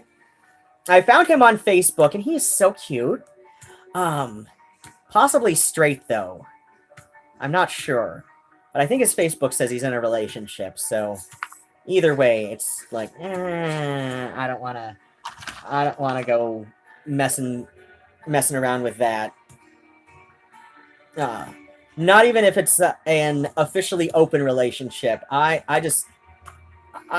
don't personally have the spoons for that mentally. And then there's the fact that I know so many people who are in officially open relationships, and it's clear that this is only an officially open relationship because they just want to prolong the inevitable, which is them breaking up. And opening the relationship is like an easy in to, think of some reason to break up. It's just, I'm like, I don't know. No, I mean, even if it's an officially open relationship, even if, his relationship style is polyamorous and there's at least theoretically a low risk of somebody getting jealous, I'm just like, no, I don't have the spoons for that.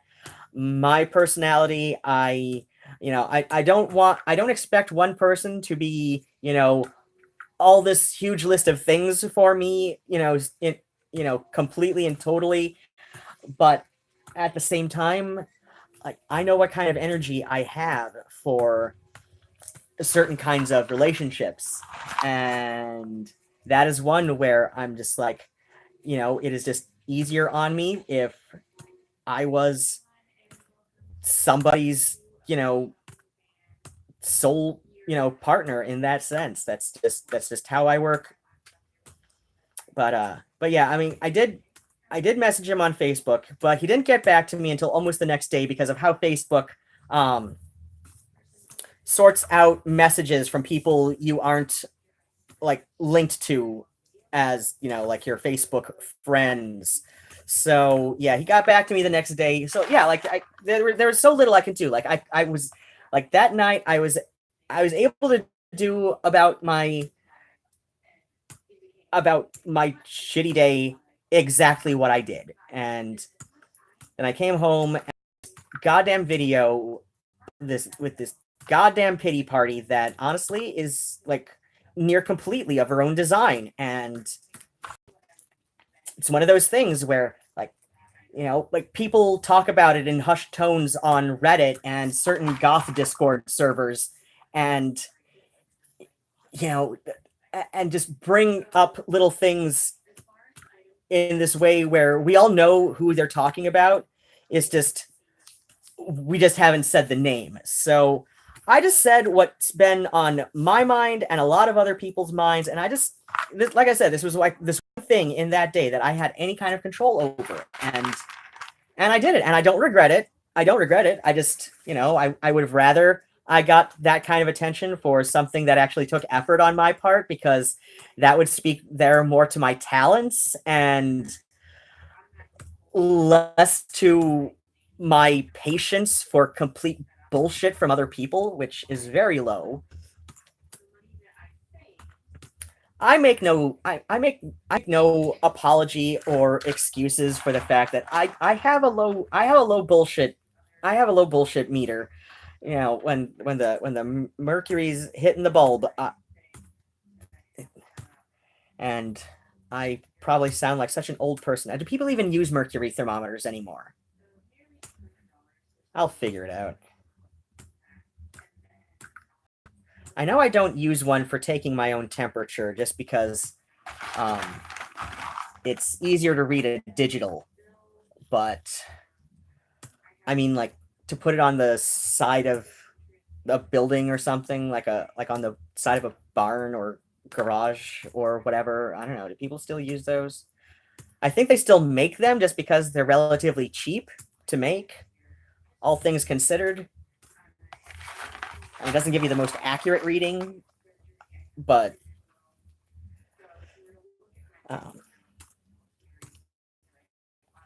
yeah.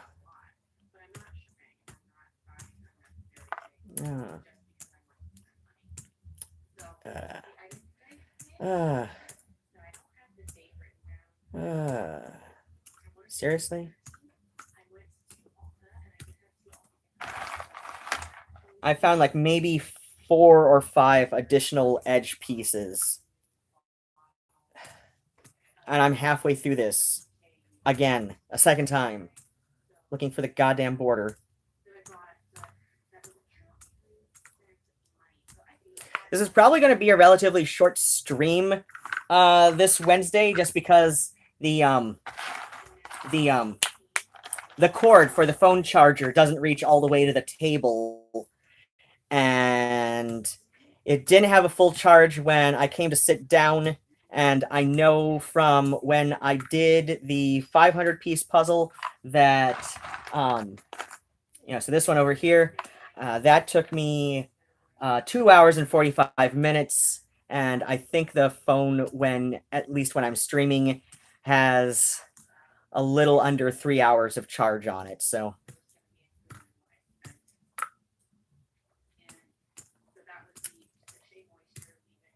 And because this is a 1,000-piece puzzle, and a little bit bigger in its dimensions, because it's a rectangle rather than a square, I'm estimating this is going to take me this is probably going to take me about 5 to 6 hours to complete.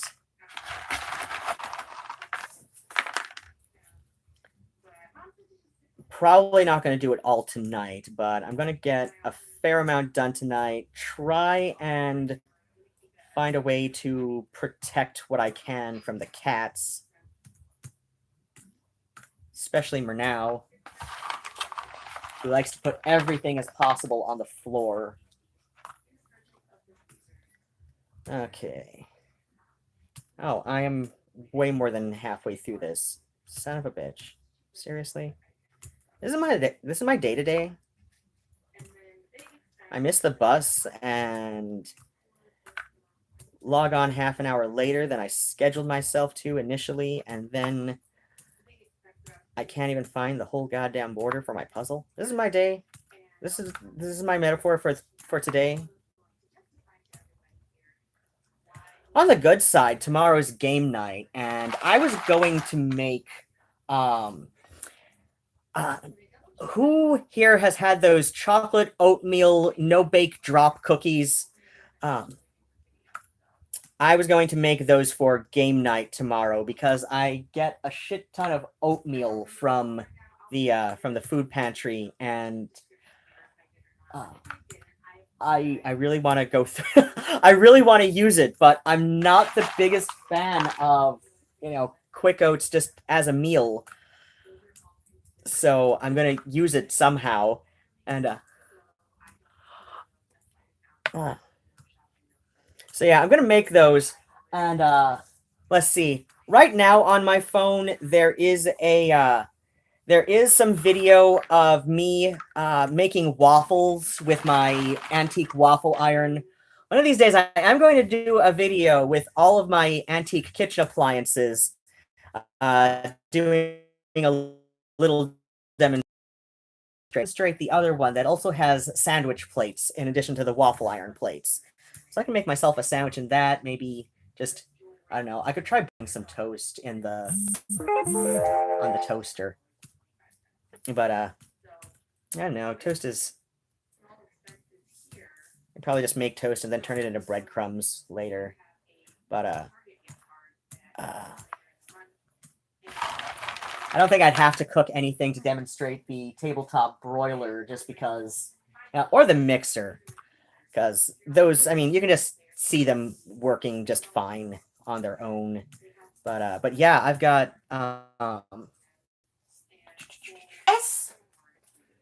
not counting the microwave or the large appliances that came with the apartment, because I really want one of those late 70s, early 80s microwaves that has the dial instead of the buttons, but there wasn't one that day, and I was thinking to myself, okay, well, I can just get the one that's in my budget today that, you know, I can fit into my shopping cart and bring home with me, and if I find an older one later, then I can, you know, replace, and I don't know, I can get at least what I paid for that off of somebody on Craigslist or something. I ended up paying like $7, $8 for that one because I had a coupon. Haha.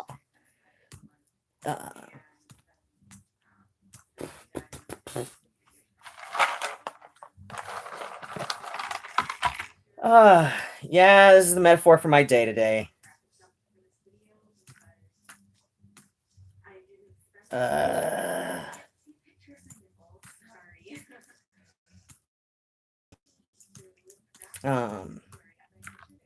But yeah, so not counting the microwave, the newest appliance I own is probably the slow cooker from, that's an old 70s, early 80s one. Then next in line would be the blender, which is vintage 60s. And I'm saying that not just because of the design and the font. It might be early 70s. Might be early 70s, but I'm not saying that so much because of the font, but because of the way that the plastic lid has aged and hardened. It is pretty old. It's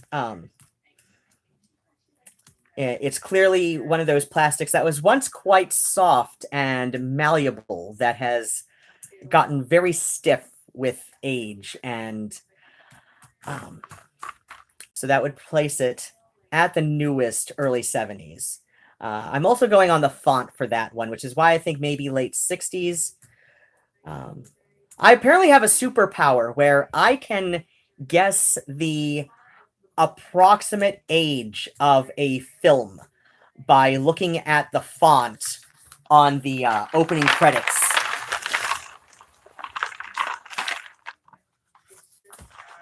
I just love my antiques, and yeah, this is nowhere near enough border pieces, is it? No, it is not.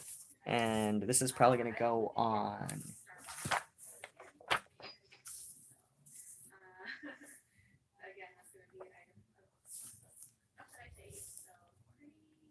Oh, this is on the right side. Okay.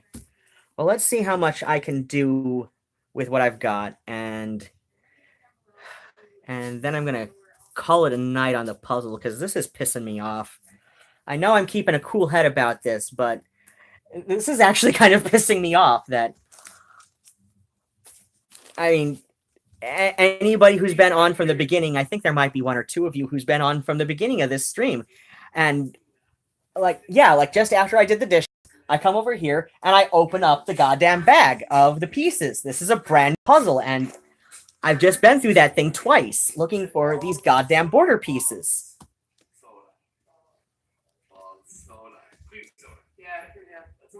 Yeah, like I seriously only have two corners.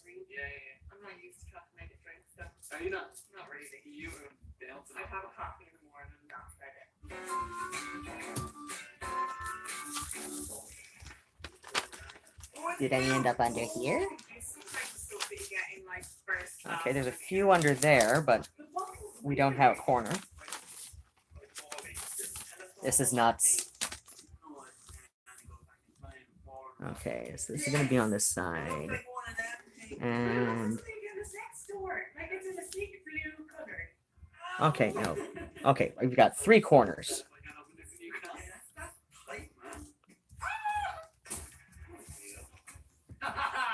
I am a man, you see.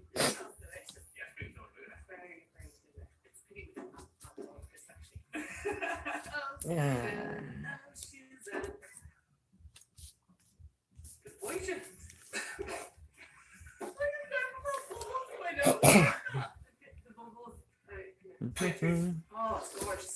I'm gonna do a quick look through on the chat just to.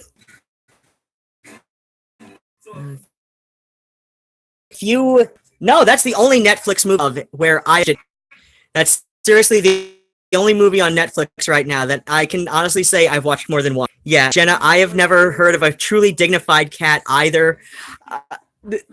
So many of them, they can look dignified for a bit, but then they do something that just destroys the illusion. Okay, Kahina Von Hell, I enjoy teamwork, use of a combined strategy in a group setting, make puzzles. Okay, I can understand that. Catherine Kincaid, I haven't done a jigsaw puzzle in ages. I could never sit long enough to do the big ones. Yeah, I hadn't done one since I left home in high school because, well, I always enjoyed them and I'd always wanted to try doing one by myself, but I knew I would never be able to pay attention long enough to finish one. And the one time I tried doing one, Isaac moved in before I finished it and destroyed about a third of it, and I had to replace it. And I went out of, and it's been discontinued. That design's been discontinued too. So I went out of my way, like finding a place, like the one place where I could get it for, and I actually still got it on the sale price at Barnes & Noble too. Haha. Sock knitting here, so even just a person working a puzzle can be nice in the background. Okay. How do you think we got here? It only takes the right thumbnail, subject, and algorithm. I would love to learn how to knit and sew and make my own clothes. I do hand sewing. I can work most sewing machines after getting a look at how they're supposed to operate.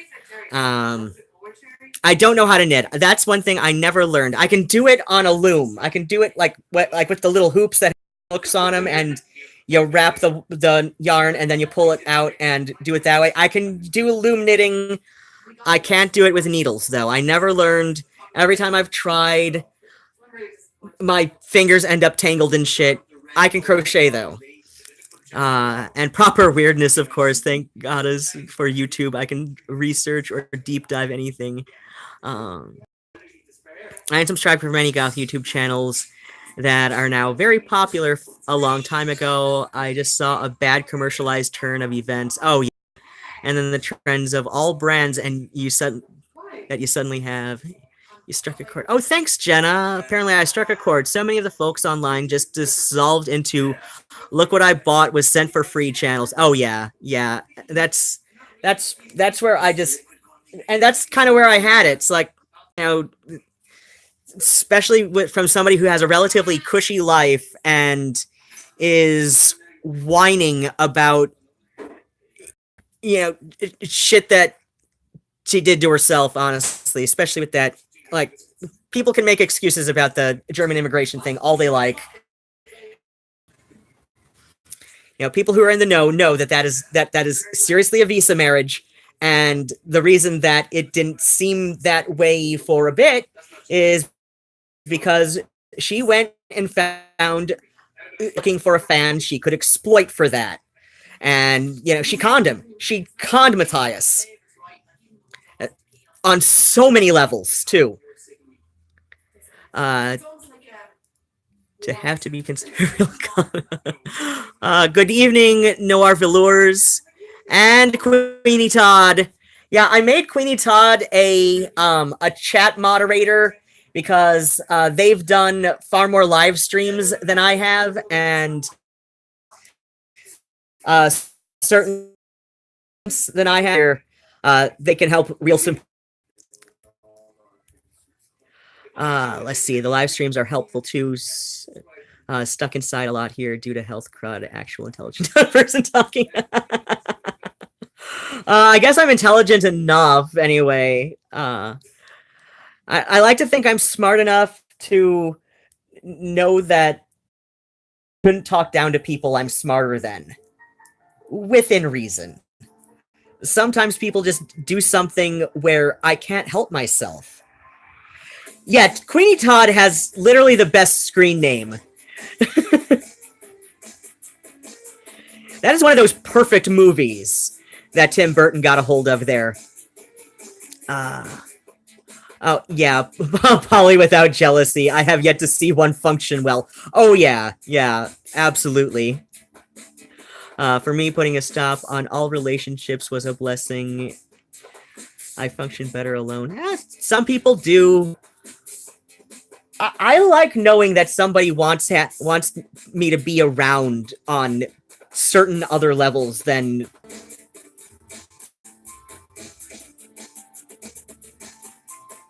Wait, alcohol thermometers. I have to look up and see how those differ from paper. You know, there are people who, but for whatever reasons, there's just a lot of people where polyamory does not in action. Like, even if they agree with it in theory.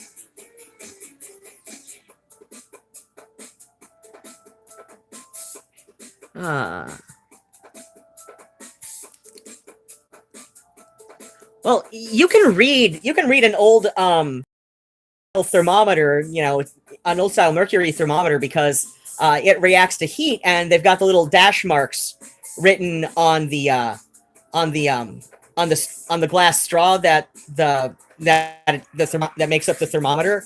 And so the way it reacts to heat is, you know, it'll go up the line, the channel, and meet at the dash lines. They're harder to read. Like, you have to hold them at this weird angle to read it properly. Otherwise, you're just, like, taking a stab at it. And even then...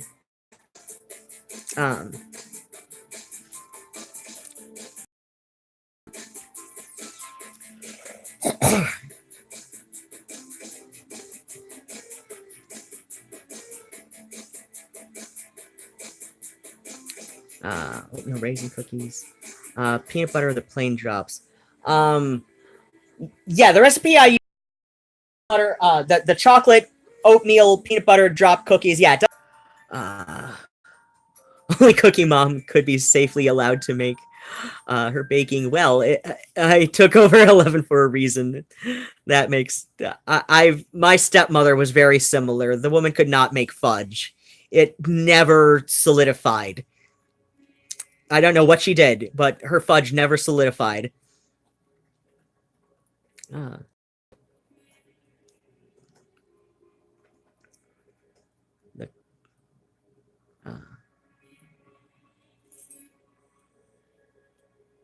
Is what cord plastic or cloth? All true. They were really fun. Flips table. I've died yet be I touched those blobs barehanded.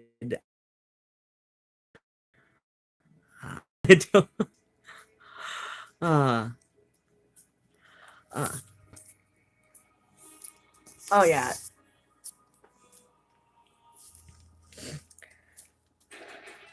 Yeah, well, I knew Queenie Todd here could help wrangle some people who need it if necessary. So and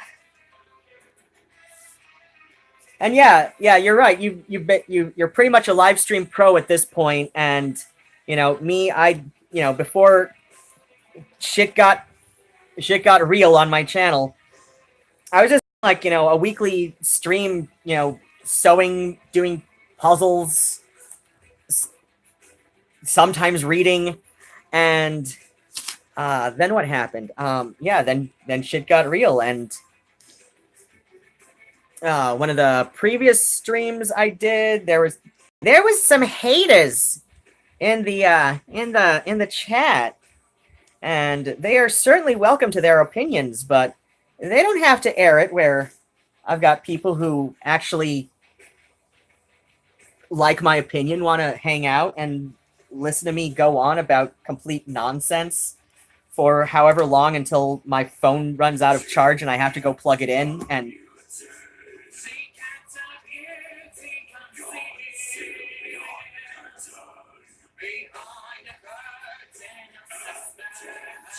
what the hell is this? Okay, I'm not sure what this is playing on my TV right now out of the YouTube queue I've got for videos from the last... I think I'm up to only 2.5 to 3 days behind on a lot of things. Seriously? I'm about ready to flip the table on this goddamn puzzle. I swear to God.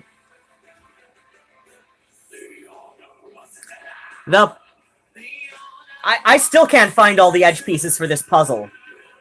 I'm going to try to get as much together as I can with this here, but after I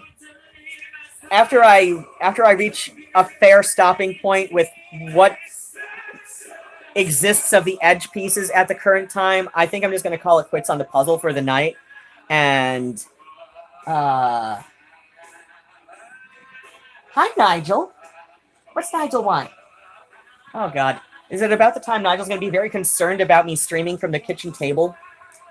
The last time I did a puzzle over a stream, Nigel came in around...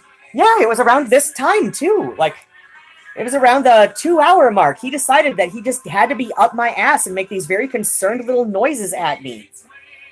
What is it when I'm sitting at the table for more than... for like more than an hour and a half or something that gets this cat so worried? I don't know. My cats are strange.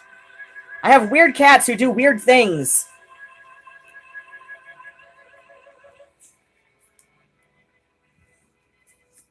I mean, I don't know what he thinks is going to happen if I get up from here. I'm certainly not going to go to my room and jack off like I'm sure he wants me to. Oh, now he's running around being nuts. Maybe he's trying to maybe he was trying to warn me about invisible elves or something. The invaders from cat space, as my friend Chris calls them. Okay.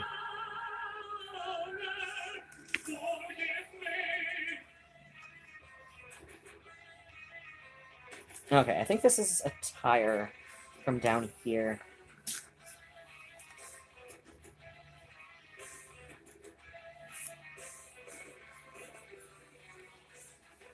This puzzle is fucking beautiful, but it's trying to drive me insane. Uh-oh. Well, Nigel's already there for me.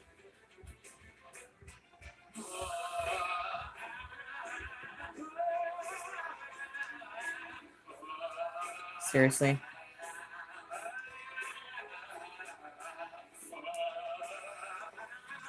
Okay, that goes there, and... Okay. So...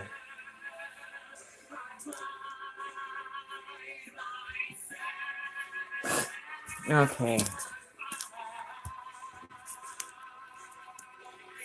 Okay.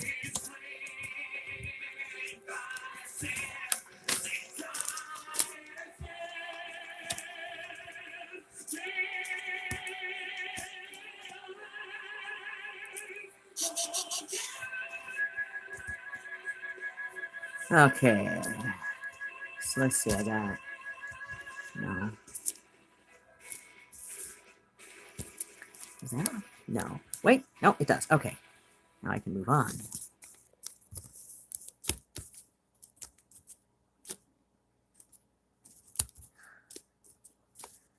Yeah, I'm probably going to come back to this thing tomorrow night after game night. Of course, after game night, I'm usually done with socializing, so I'm probably not going to live stream after game night, and I barely know some of these guys at the game night because it's run by what a friend of mine is a TA and grad student at the engineering department at University of Michigan, and them and a couple of the other engineering students and teachers and young teachers and TAs and student teachers, maybe, I guess, depending on if they're also engineering grad students. Emily teaches discrete maths at University of Michigan, and then what happens? So it's about a bunch of engineering people, plus occasional partners of whatever, and sometimes friends who just know these guys from other things. So that would, there's a couple other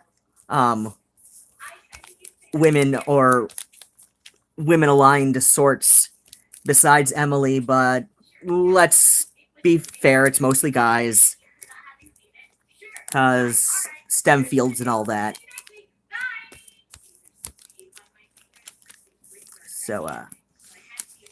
So yeah, like, I don't know any of those guys well enough to feel even comfortable asking if they'd mind if I live streamed game night. So I'm like, yeah, just for their own privacy.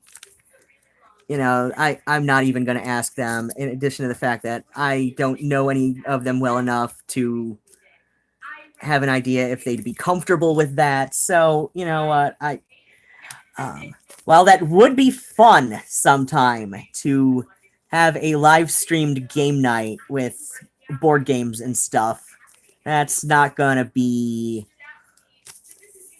soon, or at least not with this game group. Oh my gosh, I seriously. Okay, so there's at least one piece here. I need about 2 pieces if they're all going the same kind of pattern. Okay, so I need 2 pieces for the top. At least I have it mostly together. I have as much together as I can right now. It's gonna drive me nuts. It's gonna drive me nuts until I finish it. And then I'm going to have to keep it I'm going to have to glue it. Like, even if that was not usually a thing that I liked to do with a completed jigsaw puzzle, at that point, I would have to change my MO, because I'm just going to be like, no, this puzzle drove me nuts. I am not breaking it back up and putting it in the box. No way. I'm not going to give it the satisfaction to do this to me again. Because this puzzle is evil. And sometimes you have to show your inanimate objects who's boss. If you've had arguments with your stuff, like I have, then you know what I'm talking about. Sometimes you just gotta show your stuff that you are the human, and it is mere stuff.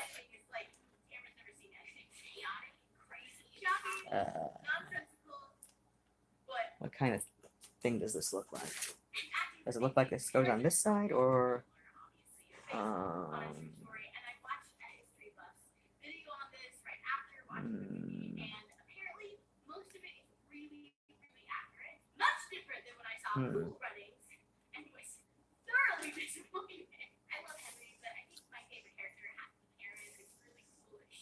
Oh, I think I've got. Okay, so this probably goes here. Okay.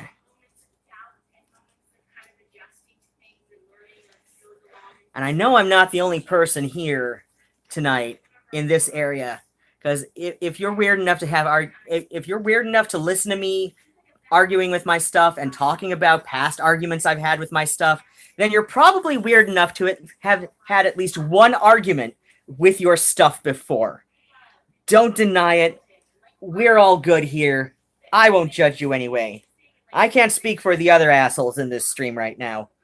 I guess you're just more like chatting, not like in the stream in the same way I am. But still, it's like, I can't speak for these other people, but I'm not going to judge you for arguing with your stuff. No more than you'll judge me for arguing with my stuff.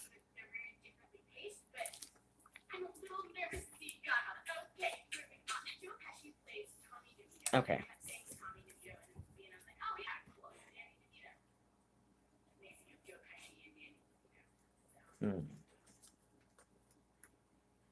No. I hated his character. He was reckless, he ruined things.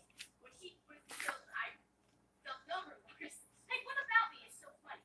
You said that I... Oh, you didn't say that I was funny. Okay. I wrote, awesome. Just like such a black family. You're having a wealthy time. Everyone else is like blue collar working. Oh.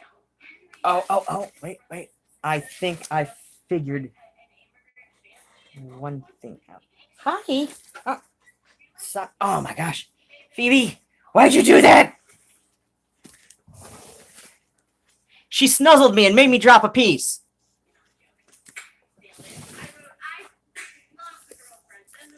Oh my gosh. Okay. Oh yeah, I am lacking way more edge pieces than I thought I was a minute ago. This is...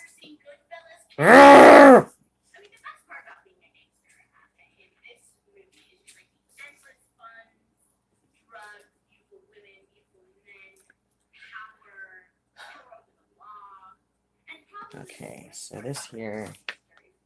Oh, yeah, that's totally that thing there. And this is this woman's hat down here. And this up here probably goes round about there.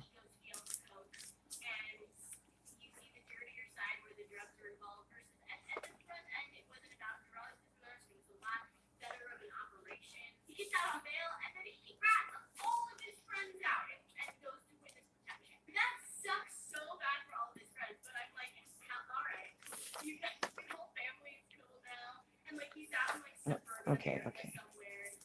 So...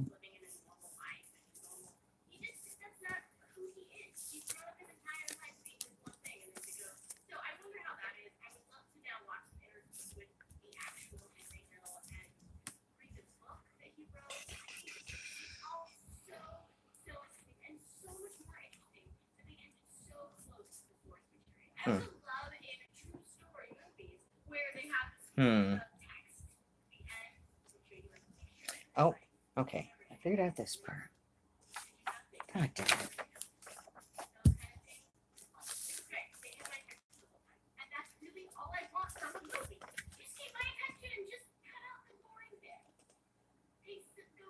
Yeah.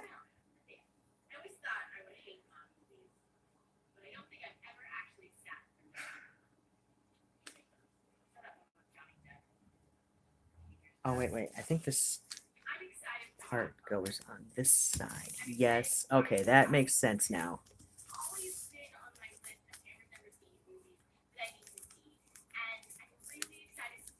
Okay. Unfortunately,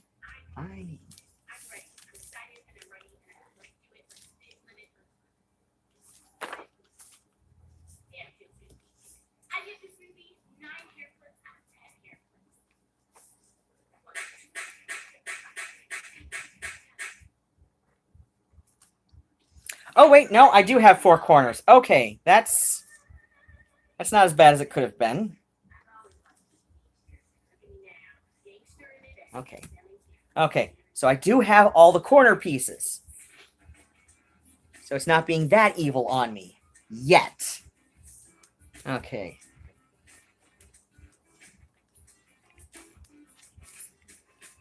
Okay, what? There's this. Okay.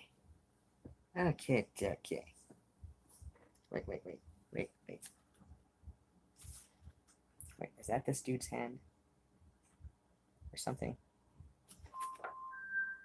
Yeah, I think that is a part of this dude here. So I'm just going to put that there for now. Because that's how it makes sense right now. Will it make sense in a minute? Nobody knows. Okay, I don't know why. That made no sense at all. Okay.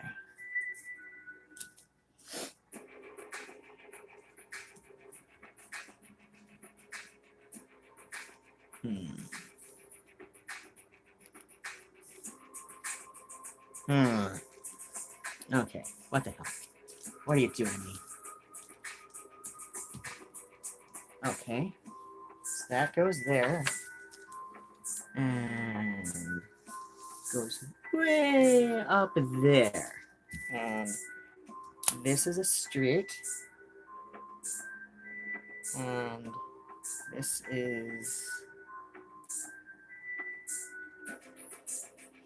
is not that. Okay.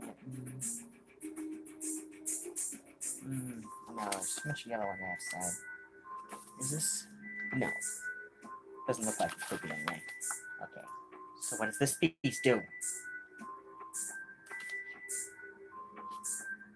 Arrgh!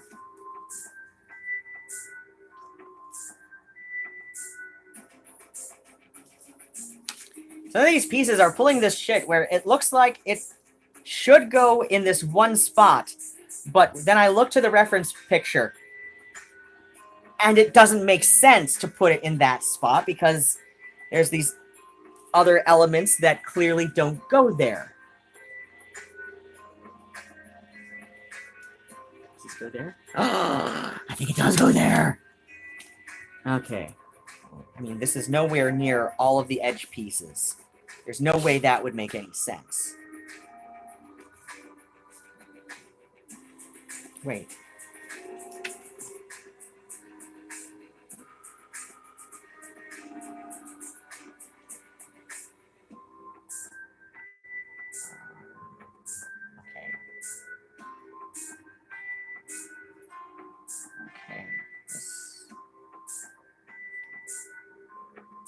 How is this supposed to make... Oh! Never mind. That part... Wait, how does... Oh, that's right. There's another woman there. Okay, this... Okay, that... Okay. No. Really? No! Oh, you go there!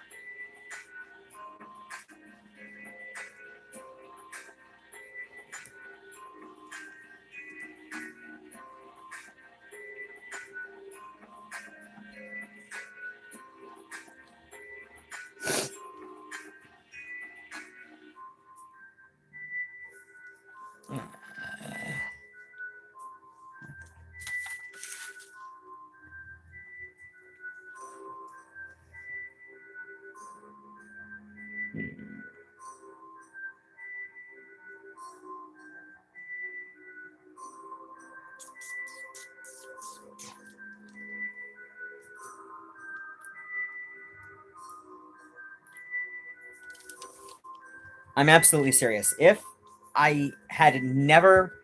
If this was one of those days where I had never... If I was one of those people who had never glued a puzzle together before in my life after completing it, this would drive me to that. Because there's no way I'm going to let this one do this shit to me again. There's no way I want to inflict that on some other person picking it up at like the PTO thrift shop. I'm not going to inflict that on other people. I'm not that sadistic. I am nowhere near that hateful. I mean, what if the person who bought it was actually a really nice person? Like a grandmother who made cookies for orphans and shit like that. I couldn't do that to the cookie grandma. And I would have to live with myself knowing that I did that.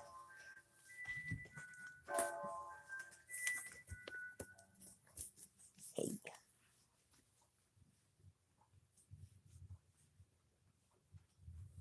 Oh, wait, yes. Okay. Hey there, Creamy Peeps, and happy March. as it is March, you know that means that we have to do a February recap. First and foremost. Oh my gosh, I did have the top. I did have all the top pieces. I do have the top edge. Okay. If you want to skip this part and you just want to get it, Even if I end up completing the edge tonight, that's all I'm doing. I'm like, no, that is it. I'm not going to drive myself nuts fucking around with this thing until until all hours of the day, because I have a game night and I need to make cookies for game night.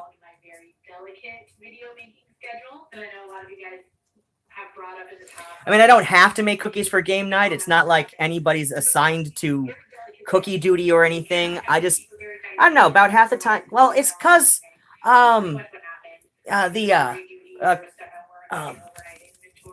they've got whatever. A lot of people end up donating toward pizza for game night, and I'm never able to donate toward pizza for game night during the week before or whatever.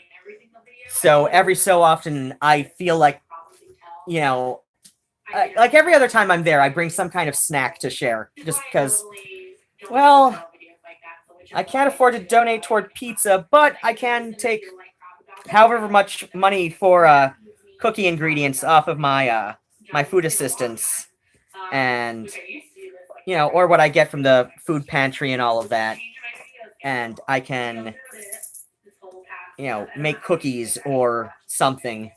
But this whole month previous in February, I wasn't saying No, that makes no sense. Why did I even try that? Because I was getting ready for this. I didn't want to keep advertising it. But 5 days a week. Okay, that looks like it fits. Monday, Wednesday, Does it Friday. actually fit? It kind of kills me to cut I it think down so. because I didn't dislike the 5-day week schedule. It's just I don't have enough time to make the videos I necessarily want to make all the time with that schedule, if that makes sense. Like there have been weeks where I feel like I'm just pulling out and I don't really care about them. Do you know what I mean? And I just don't like have enough time to devote to planning and editing the videos maybe necessarily the way I want to, or I'll have an idea which I think is a good idea and I just don't ever have the time to like execute it the way I want to, which makes me, you know, Popular song. It's a song from my youth. So I want to Look, it's a wheel. improving my content. I want to work on quality over quantity, and hopefully sometime in the future I'll have way more free time to devote to doing. Why did I even try that? That makes no sense. Awesome quality. But for right now, I can't have both. So I'm gonna pick quality over quantity. Hopefully quality. Hopefully you guys will soon see an improvement. This will give me time to work on planning more creative type videos, still movie reviews, obviously. And like your regular kind of content that you guys like. I know you guys really like the cooking videos, the crafting videos, and things like that. Don't worry, those will still be around and things like that. But you know, sometimes I have a different idea on how to do a movie review, like do something a little bit different, more creative, and I'll have more time to plan it and execute it the way I want to, and edit it and work on my editing, which I feel like there's. Why doesn't that go there? So also gives me time to work on merch, which I ages, there we go. especially for patrons as well. Well, it fits on something. That's the important part. Things like that always have to take a back burner, for pumping out videos. So I feel like this will give me time to actually finally work on that, which I really want to do. It'll give me time to work on the cool things I have planned for October, which I already have planned for October. Stop with that now. Just wanted to provide that explanation, especially as it's technically March. No, that looks. Yeah, so let's get into the actual recap now. All right, so the movies I watched this month. I feel like I didn't watch a lot this month, and it's also a shorter month. Okay. First thing, I didn't watch it all in February. I definitely started Conversations with a Killer in January, but I finished it in February. So timer now. Which made me upset. So I feel like I don't have a rating. Why did you guys let him take my spot? Because I didn't know you could do that on Letterboxd. Damn. I can't wait to see the movie now that I know the director is the same for this documentary as well as the movie that's coming out. And then I watched Buzzsaw, of course, which was the first movie I reviewed in February, first new movie of February. I gave that a 2.5 out of 5. You can go check out that review if you want to watch it. Watched Alleluia, which is a Belgian horror movie, which I was not a fan of.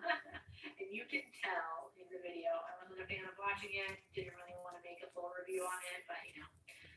And then The Devil Bat, which is kind of a so bad it's good. I just didn't find it that good. All of these. Okay. My full reviews on, so if you want to check this out. Watched Abducted in Plain Sight, which is another documentary that everybody is talking a lot about because it's just so batshit crazy. Like seriously, you think it's gonna be about this pervert that kidnaps this girl, and it is just more than that, you guys. And it was like a mostly well done documentary. I gave it a 1, mostly because of the parents in this, which I know is being petty, but you know, whatever. Also, I just feel like it was poorly constructed that like the parents got that much talking time when they made so many mistakes. Like, I'm sorry, that just wasn't fair. That's just not fair to anybody. Like, they made so many damn mistakes. And this documentary is like, here's the victims. Okay, Nobody is so seeing it that way, but I feel like that's kind of that like the tone of the lady's documentary. coat is all together. Anyways, then I watched Suspiria, the new one, finally. Let me know. I know I'm super late to the party, so let me know if you want me to review it. I will. I definitely. Why did they need to remake Suspiria? Because Who felt compelled to do that? I don't even know if I know with that review. That was just after one watch, so I don't know. Of course, that's not gonna fit there. That makes no sense. Why did I even try? Which, of course, I made a review on. You can watch that if you want. And then Bad Boy Bubby and Carrie, which I watched both of those for Justice Offend You. Carrie, of course, that's a rewatch. I love that movie. Bad Boy Bubby. I feel bad. Emma, if you're watching this, I'm so sorry about that stream. I feel like I just like mentally shut down when we were talking about that movie. There's just so much to unpack with that movie. Like there is so much going on that it was mentally exhausting to talk about that movie. I watched Happy Death Day to You, which I posted a review of this week, so you can check that out if you want. And then I rewatched Happy Death Day, which I loved, and it gave me a better appreciation for the sequel, actually. So I don't know, maybe I'd recommend like watching those, like rewatching the first one as well. Maybe if you're unsure about the sequel. And then I watched The Clovage Killer, which you would have seen a review of already. And then I rewatched The Devil's Reject. I plan to do a video on it. I think I'm still going to do a video on it eventually. I don't know, another series. Not another series, just, you know, I don't talk about my favorites in enough detail. I feel like, so maybe I kind of want to like, just every now and then go through and rewatch my favorites. No, that makes no sense over there. Why did I even... The first time I watched it and things like that, like remembering the first time I watched it and how I felt. Okay. Of course, I love that movie, so you know, I gave it a 5 out of 5. So in terms of books, I have a lot of books that I'm currently reading. If you follow me on Goodreads, you can see exactly what it is I'm reading and how far along I am in those books. But when I made the Creepy Book Club schedule, because we planned our books in advance, so we planned our books for January, February, March, April, May, June. Go up there, please. I didn't realize that I planned like the longest book for the shortest month. And you'll see a full review up for next week, but it was Dracula by Dave Stoker and Steve Barker. Really good. It's just it's a long book. It is quite a long book, and it's very detailed and everything.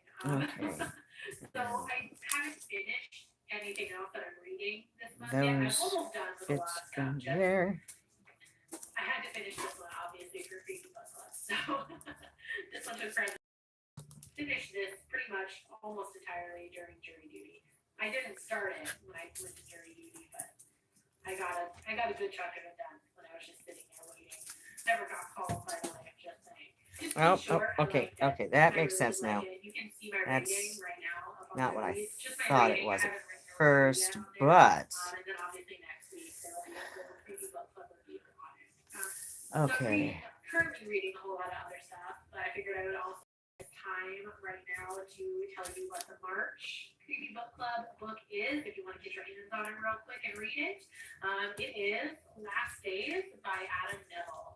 And if that name sounds maybe a little bit familiar, that's because Adam Neville also wrote The Ritual, which was made into a movie which came out in 2014. So I thought that would be an interesting, and I really like The Ritual, and it made me want to read the book, which I still haven't read The Ritual, but I'm glad to be reading something by that same author. So like podcasts and music, I haven't really gotten into any new music. There is a new K-pop group out for those of you interested in K-pop. I'll just mention them briefly. ITZY. That's really the only song I've been playing on repeat. Their debut song, Dalla Dalla, Dalla. So I mean, it's really catchy song. So you know, it's really catchy. In terms of podcasts, though, I did read Straight Chilling Horror. So you thankfully I have more edge pieces than I was afraid I did, but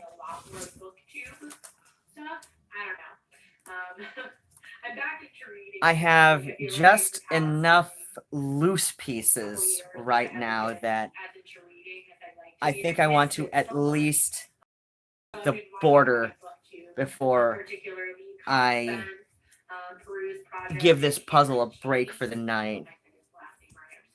There's like just enough loose pieces that I'm like, no, I want to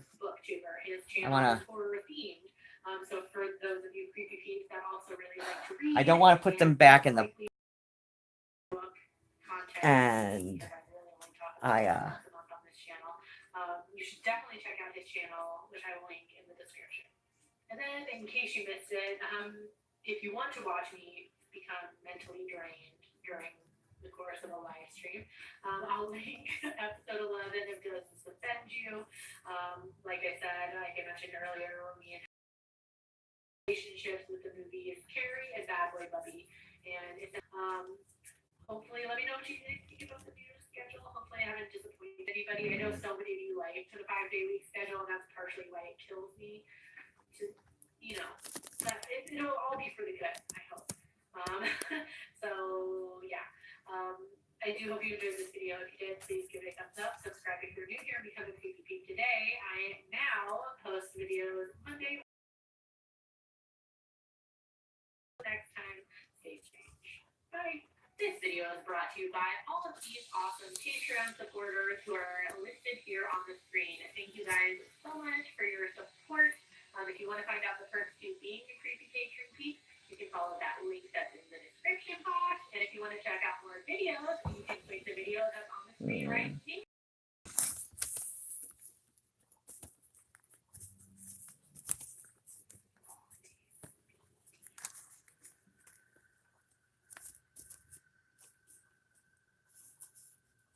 Good evening, all, and welcome. Tonight, we are diving into the horrific world of exes. Something I'm sure many of us would rather leave in the past. But anyway, it's time to get comfortable and let the darkness take control. A few years ago, my best friend convinced me into getting a tip. I had been single for about a year and a half after finally getting out of a 3-year abusive relationship. But that's a whole story for another time. So I thought, why not? I'll make an account, and if I don't like it, I'll delete it. What harm could it do? Little did I know.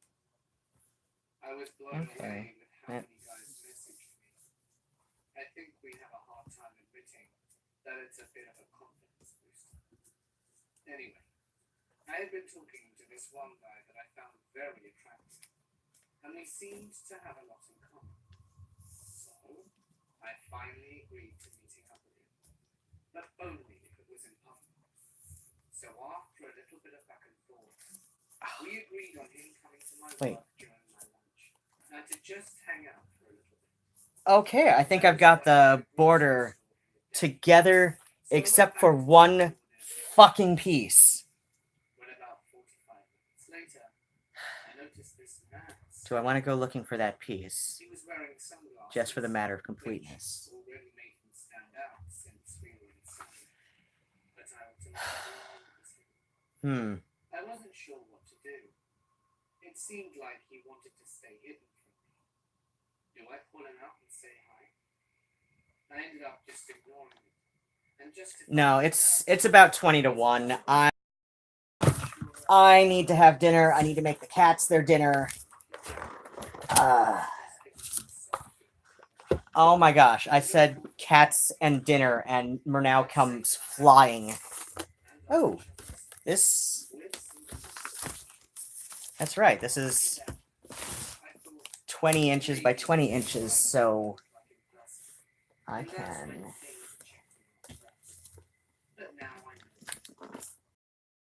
There we go.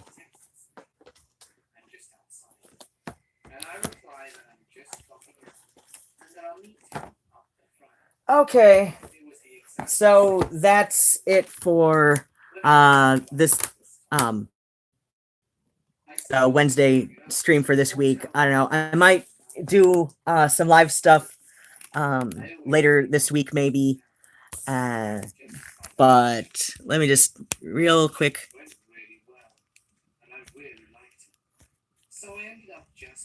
Wait, what?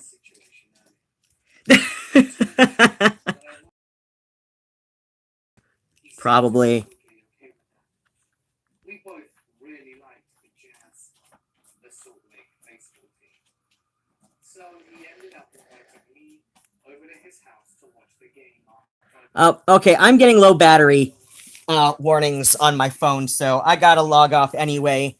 But yeah, obviously the unplanned streams, I can't tell you when I'll be in the mood for that again, because that would make them planned. So, seriously? Table, why are you giving me problems? There we go. Close enough. Okay, so, all right, bats and kisses and all of that, and I gotta go make dinner for the cats and have my cold pizza. I've got a microwave now. I can pop it in there. All right, take care.